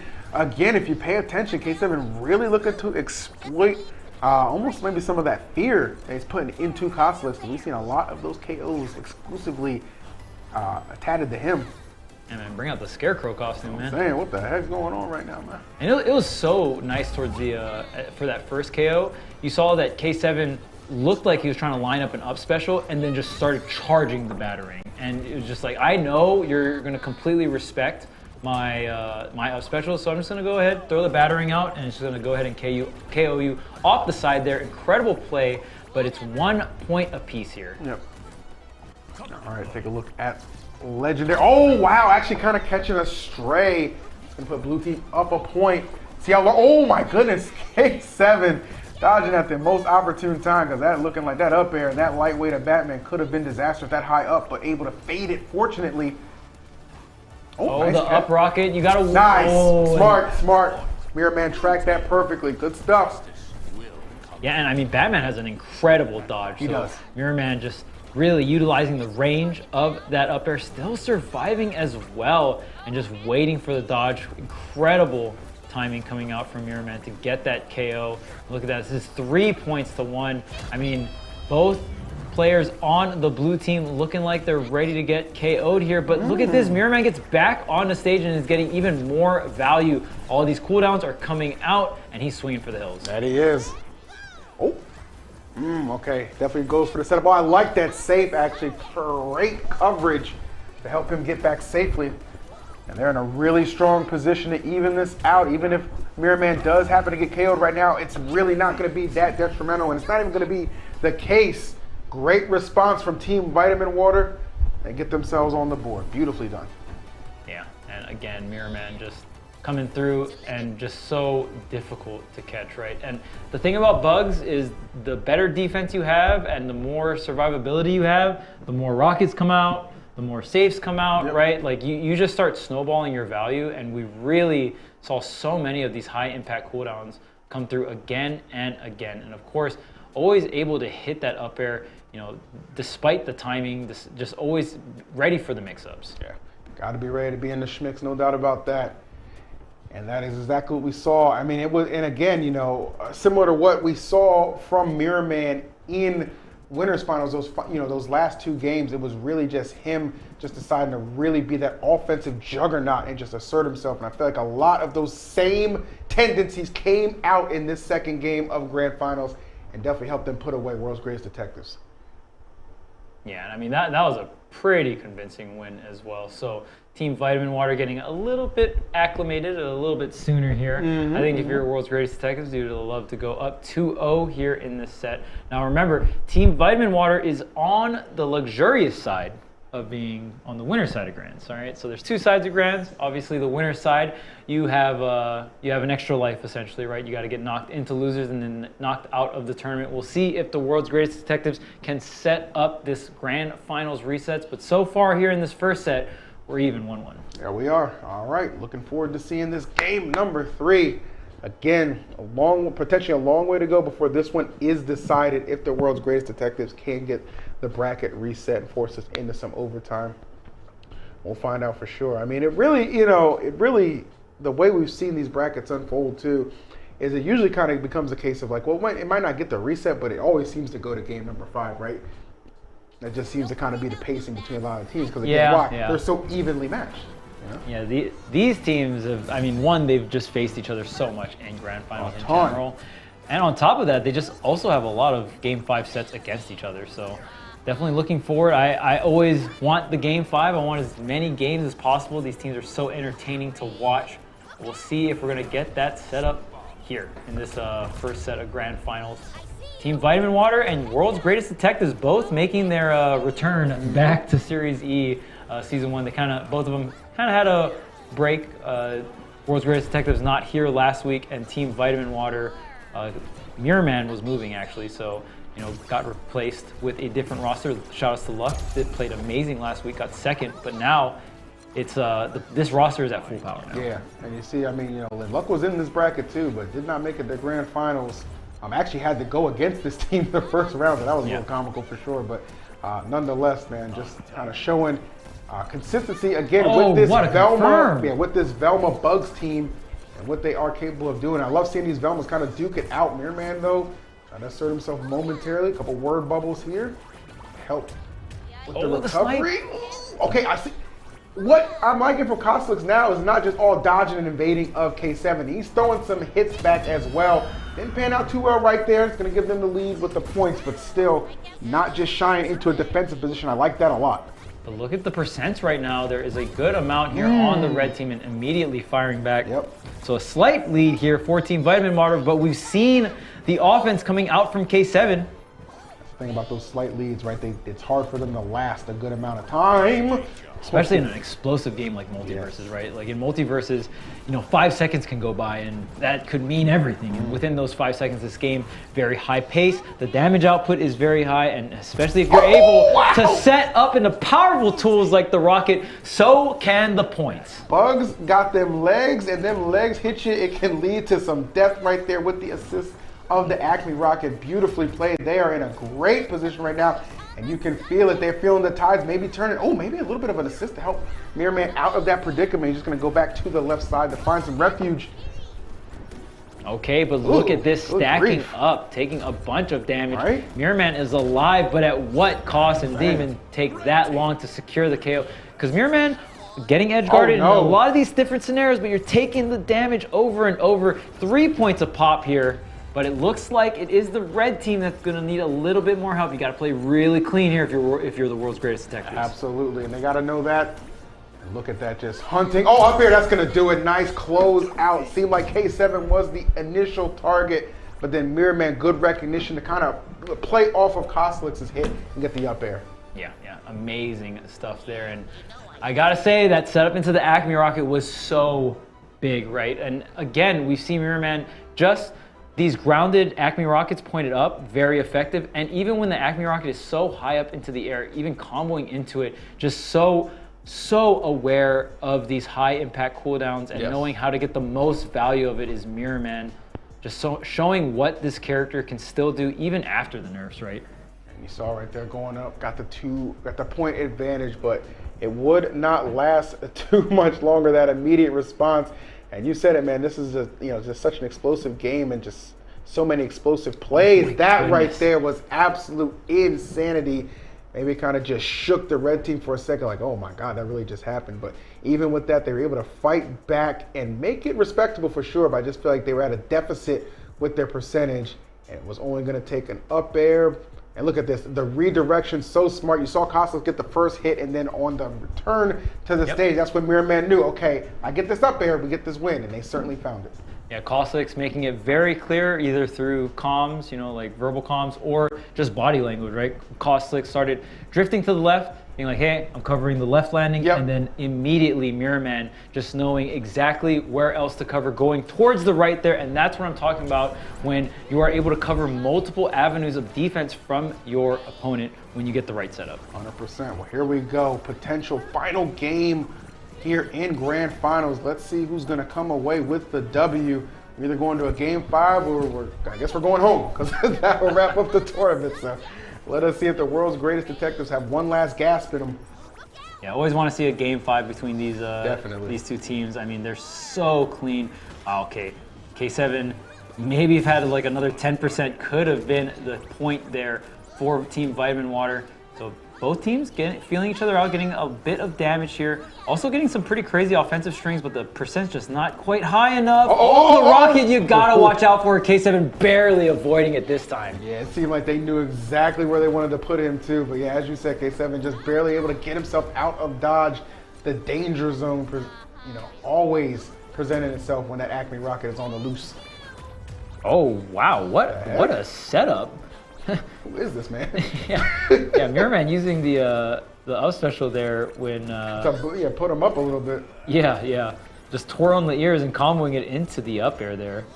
Actually, pretty cool to see that. Always, looking for different ways to get those solid setups. And look at this. Oh, nice. And that's what I'm talking about from Koslix. Doesn't always have to be a defensive option against K7. Choosing to be offensively minded, but K7 immediately reminding you why you should be afraid of me. Gets that KO. Yeah, the up specials from K7, they rarely miss, and even when they do, it almost feels like a setup, almost feels like some kind of trapping sequence, if you will. I agree. So there it is, just for the damage, goes for the up air pressure as well. Oh, with the dive kick, barely avoiding it, and the reversal coming out from Mirrorman. Mirrorman was like, yo, get off my Velma. Velma was like, Jenkins, I need some help. Like, you got it, Doc. Like, he was right there. But even with that done, still incredibly even. I mean, you look at the percentage, 2 team members in the triple digits, and just like that, they're keeping it incredibly even. This is going to be it potentially for the tournament right now. Team Vitamin Water looking to wrap it up. A game number 5 on the horizon potentially for the red team. Can they get there though? Big plays. Oh, those resources were low. Yeah, Mirrorman was in a really tough spot there. Koslix with amazing control of the stage, bailing him out of that situation, burning some resources, getting the hit, stalling some time here, and there's the smoke bomb going to control a lot of the stage here. And now look at this pressure from the red team. They're just pressuring Team Vitamin Water here. Oh, but look at this. The tables have turned. They have the center stage. Now it is Team Vitamin Water applying the pressure. It is looking like, don't want to be too high right there. Oh no, this is a scary situation. No shot, okay, but one more hit. One more good solid blow right there. Oh no, Koslix, don't throw like this. He almost did it. Oh man. Yeah, Koslix was off stage. That was really scary. The up air. Oh man, Mirrorman almost converted off of that. Would have been insane. But look, I mean, even if not, look at all this damage. Eventually, you're going to get the KO. Eventually, you're going to get the victory. Team Vitamin Water seals the deal. Yet again, they find them picking up where they left off 2 weeks ago with Mirrorman making his return, and they are going to be champions of yet another Series E. Seemed like Koslix almost, to a sense, almost threw that one away, but was able to recover off of it, and they take care of business to claim another victory. Wow, talk about just 2 outstanding teams, but man, just something about this Team Vitamin Water, man, it just seemed they just wanted a little bit more than everybody else right now. Yeah, they've stepped it up in many, many ways, and they're keeping the consistency up, man. That's a very hard thing to do. Getting yourself up to that top level, right? Getting yourself to that number 1 spot is a hard thing to do. The hardest thing to do is staying at that number 1 spot, and that is something that this Team Vitamin Water has been showing that they can definitely do, and they've done it 5 weeks in a row. Now look at the conversions though, but I mean, World Greatest Detective not making it easy. You know what I mean? Not at all, man. Didn't get a chance to see them last week, but they come back this week and they get a solid 2nd place, and definitely don't make it easy for the champs to defend. You know what I'm saying? But regardless of that, they do end up falling, and it was actually Koslix getting that final blow kind of making up for that little bit of a blunder that he almost had over there on the right side. Oh, on that wall? Yeah, right when Caustics went onto the wall, I was like, oh man, this could be really bad. Caustics getting back on the stage and kind of clutching up, man. Yeah. In terms of offense, Caustics had 3 KOs that last game, so amazing stuff coming out from Caustics and Mirror Man. Team Vitamin Water coming through in the building and showing us, hey, we're back. Yeah, well, I heard there's a patch for Multiverse next week, and Bugs and Velma. Will they make it? I just think it's really funny that in the beginning of season 1, it's like, man, Mirror Man Caustics, it's gonna be crazy. Team Vitamin Water, right? And they tried Striped Bugs was the main comedy. They messed around with some other stuff, but it was mainly Striped Bugs. The week they switched to Velma Bugs, cha-ching! Back on track, baby. Back on track. Like, you know what? We're going to stick it out with this consistently, and it has been pay dirt. 5 events they've been in together in Series E. 5 times they've taken the title. So kudos to everybody who participated in this bracket, but there's going to be one winner, and yet again, it's Team Vitamin Water of Costelix and Mirror Man. Yeah, exciting stuff for here in this season 1 of MultiVersus. You love to see it. Series E always killing it when it comes to MultiVersus, and I think that's going to be it for us. What do you got to say, Yeso? I got to say, I just enjoy ending my weeks here, listening to YouTube break down MultiVersus. A lot of good replays that you guys were picking apart here through those last couple of sets. Great finish to the bracket, honestly. A lot of really talented teams. And ultimately, the world's greatest detectives, they get back to a grand final, but they still can't break through the wall that is Vitamin Water here in 2023. They continue to be just dominant. Played a really close set. You know, I can kind of pat myself on the back for that perfect prediction in winners finals, but seeing Vitamin Water get even better going into grands, very well played from them, and Mirror Man and Costelix keep it rolling. They are the best team in Series E MultiVersus, and we've yet to see somebody that can really knock them off of that podium. As you know, you guys just mentioned 5 wins for them here in 6 tournaments in 2022, and of course important to mention that no Mirror Man last week. So Mirror Man, 5 wins and 5 brackets here so far in 2023 in Series E, and they take a dominant finish here. Also, do want to say well done to Apache and Shiro. Talked a little bit about them earlier on in the day and the kind of speed bumps that they've been running into as of late. They had an impressive run through that losers bracket, getting all the way to that losers finals up against World's Greatest Detectives. Unfortunately, that ends up being their roughest set of the day, falling 0-3 to World's Greatest Detectives, but still getting into that top 3, a spot we haven't seen them in here in a little bit. Well done to them, but that was such a fun bracket here and a great way to end off another week of Series E action here at Esports Arena. So thank you so much for joining us, folks. My name is Yeso. It's always a pleasure to host for you all. We'll be back next week. Apex Legends, Guilty Gear Strive, and MultiVersus. Another week packed full of content, great esports action, and I hope you'll be here there with all of us. Have a wonderful weekend. Enjoy the Super Bowl on Sunday. Go Birds. All right, fly Eagles fly, my friends. For myself, the entire live broadcast crew, and everybody here at Esports Arena, have a wonderful weekend. Thanks so much for joining us. We'll see you next time.